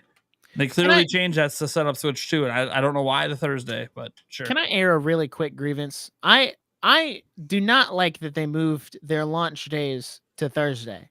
I actually think it's worse because like Mario and Luigi Brothership, right? Super excited to play it. When picked it up Thursday, I still had to go back to work on Friday. Mm-hmm. It's not like when it drops on Friday and then I've got all Friday afternoon, Saturday, Sunday, and like get good 3 days in. No, I got to go back to work on Friday. I didn't even bother starting it Thursday. But 'cause I those was like, "Oh, I'm 4-day just gonna launch wait." sales look good on the stat sheet. I know. Yep. That's probably why they did it. Get an extra day on the sales charts. They see what they're saying is you're not a big enough Mario and Luigi fan. True fans took off on Thursday and Friday. That's true. You're like you can't say there's not certain franchises. You would have just been like, okay, yeah, I'm taking Thursday and Friday. I mean, if it was like Tears of the Kingdom, I'd be Yeah, like, that's what I'm "We're saying. taking but yeah. Friday off. It's but a big new brand new 3D Zelda. Ain't a problem. Thank you for the extra day to play it early. I always use PTO if the game is big enough. Always. Same. I always did too. Yeah. I But would yeah, obviously genuinely frustrating think for the about it. other games where you pick it up Friday after work and then hey, I get to play this a little bit Yeah. tonight and then tomorrow. That is nice. Whereas you pick it up on Thursday, it's like, oh, I just booted up the intro area and now I'm fucked until Saturday. Have a good I'm going to bed because I got to go for work tomorrow. yeah. or the game is so damn good. Oh man, It does make me feel less bad about ordering Sir, online. I got a cold, dude. It's July 4th. Yeah, maybe it's COVID. I don't know. Let's see here. We had another super chat coming quick here for $4.99 saying from Chris Howell says, I'd like to see either Link to the Past HD or Link Between Worlds HD review. That Like, would be excellent. Yeah. Either Worlds one of is those. such a good game. Yeah, and with Echo of Wisdoms being there, that'd be sick. Either Mhm. one would be Hey. great. Link to the Past HD would be like a dream. Yeah. My That two would- that favorite would- Zeldas is that would Link to the actually- Past and Ocarina of Time. So It would break Yeah. the internet if it was linked to the Past HD. I Because would no take one- either one happily, though. Yeah, no one would even see it coming. Mm-mm. I'd Is be that- like, A Link Between Worlds, sure, they've been doing 3DS ports, right? But A Link to the Past? Yep. fully And that- orchestrated soundtrack. Oh, That would be don't more even. in the remake, like complete remake department as well. It's At not that just point, a port yeah. from the 3DS, you know? Like, Yeah. I mean, it really would. Yeah. Oh, that'd be Would nice. love to see it. Hell yeah, dude. Anything Zelda, to be honest with that. Yep. Yeah, that one would be surprising because no one expects it. We'll get it someday. All right, let's go around the room and let people know what we got going on, where they can find us, and if we want to tease any upcoming content. We'll start with Nick with No K, who I guess just more than doubled in subs since next time you on, you're going to be a 10,000 sub channel now? I don't know. I sure could. I looked at my metrics yesterday, and like if I keep growing at the way I'm going, I'll hit 3K before the end of the year. Hell So, yeah. Nice. Heck yeah. That's It's awesome. like I'm borderline 2.8. This video I put out today should be 2.8. But aside from that, I am putting out Funny. YouTube content not every week. I'm switching to a bi-weekly schedule because it was just getting to be too much. Yeah. But I am usually talking about anime. That's like my niche Mhm. is anime, just talking about it, whatever I feel like talking about. But I have started recently streaming on Twitch. Right now I'm playing through Doom Eternal. But I did just finish playing through Twilight Princess HD, and I'd never played through Twilight Princess before. So that is all out there. You can watch me play through the game start to finish, give my review at the end. So yeah, you can find me on YouTube at Nick with No K, and on Twitch also Nick with No K, but the underscores are a little funky. So, but that is Monkey Town. Nick with No K everywhere pretty much. So pretty simple. All right. Some Pro Nation. Might as well throw this comment. Yeah, we gotta acknowledge our super chats real quick. Red Head Redemption achievement unlocked. Let's go. Hey, if we get Red Dead Redemption 2 tomorrow, confirmed for Switch 2 after the reveal. Hey, listen, us redheads are about 4% of the population. We're very rare. I do think we deserve our own achievement unlocks when we walk into a room. You know, I mean, only 4% of the population. So I think an achievement sound should go off when we walk into a room. Yeah, so I got really similar content, news, rumors, leaks, all that stuff to Nintendo Prime. So if you enjoy his videos, feel free to check mine out. About six a week is what I aim for. Occasional live streams, not very often. I will be live streaming the Game Awards tomorrow. I'm looking forward to that. All probably 3.5 hours of the showcase. Not expecting a whole lot in the way of Nintendo, but hopefully we're wrong about that. So we'll see how all that stuff goes. But yeah, news, leaks, rumors, and just kind of, thoughts and opinions on you'll normally get one topic videos out of me in general. So All right. Eric, the best ever uncle. I'm here. That's pretty much it. You And then guys better be random calling him stuff Uncle here. Eric from now on. I better chat next week. I better hear Uncle Eric. Sure. I'm technically an uncle too, but you call me uncle, I'll reach through that screen and I don't even know. Shake your hand. Yeah. Thunderstash. So I got a handful of things I'm working on. Of course, Metaphor. I'm like 50 hours in, but that also means I'm only like around halfway through. So it's a long game. I'm really enjoying it, so I'm going to go for the platinum. Okay, so this is where I'm at, guys. This is the Atari VCS, and I've done some work on it. I installed the additional memory. It's got 32 gigs now. I installed the 1 terabyte SSD. I got Windows installed on it. So now it boots directly to Windows. I got Emulation Station Desktop Edition installed. I got a lot of stuff going on. I got the retro achievements going, but I'm still doing some tweaking. So a video will be coming soon on that. I want to make sure that it's firing on all cylinders and I give out some good information. Next, finally, the Mario Kart DLC for Alarmo has been announced. So I'm going to open this up. My lady's been dreading this. She's like, please don't use this in the room. I'm like, where else am I going to use it? It's horrible for two people in the same. Dude, I'm so excited. It's going to be so funny. So I'm really excited about that. Then I had backed this controller on Kickstarter.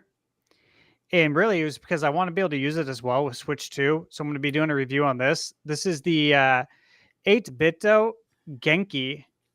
You guys know Genki? Oh, Yeah, I do know this is their Genki. collaboration. It's the Pocket Pro. And I love the design of the controller, but I was looking forward to using this on like multiple devices, like the Atari VCS, but also for the Switch 2. So we'll be working on that. And then I finally got in the Nitro Deck Plus. Just got delivered today. So I have a Nitro Deck. This is the Nitro Deck Plus. There's a whole list of things that they did to improve it that I'll go over in my video. But one of it is you can dock it directly. Like you can go into docked mode directly from it without releasing it, undocking it. So I can play docked mode directly to my TV. So that'll be interesting. I got a really good deal Black Friday. End up getting it for like $47. Normally goes for $99. So steal. So yeah, a lot of stuff. Again, I'm putting in a lot of hours on Metaphor, guys. Like I said, I did like 14, 15 hours on Monday. Yeah. Wow. I know. It was a lot. I paid for it the next day. I was so tired. I bet you were. Oh man. Yeah. I don't miss the tiredness I felt diving into the games like that.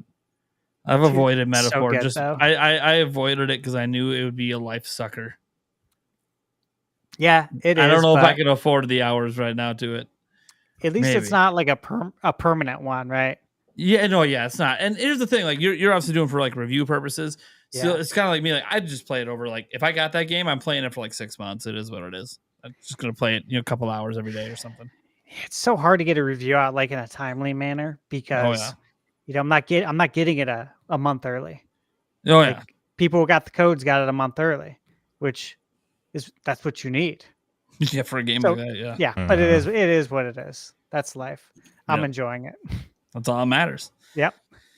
All right, guys. You guys know what's up. I'm Nintendo Prime, but I don't really want to promote my channel. It is what it is. It's Switch 2 stuff all the time at this point until they actually reveal the damn thing. And then we finally, hopefully, get to talk games.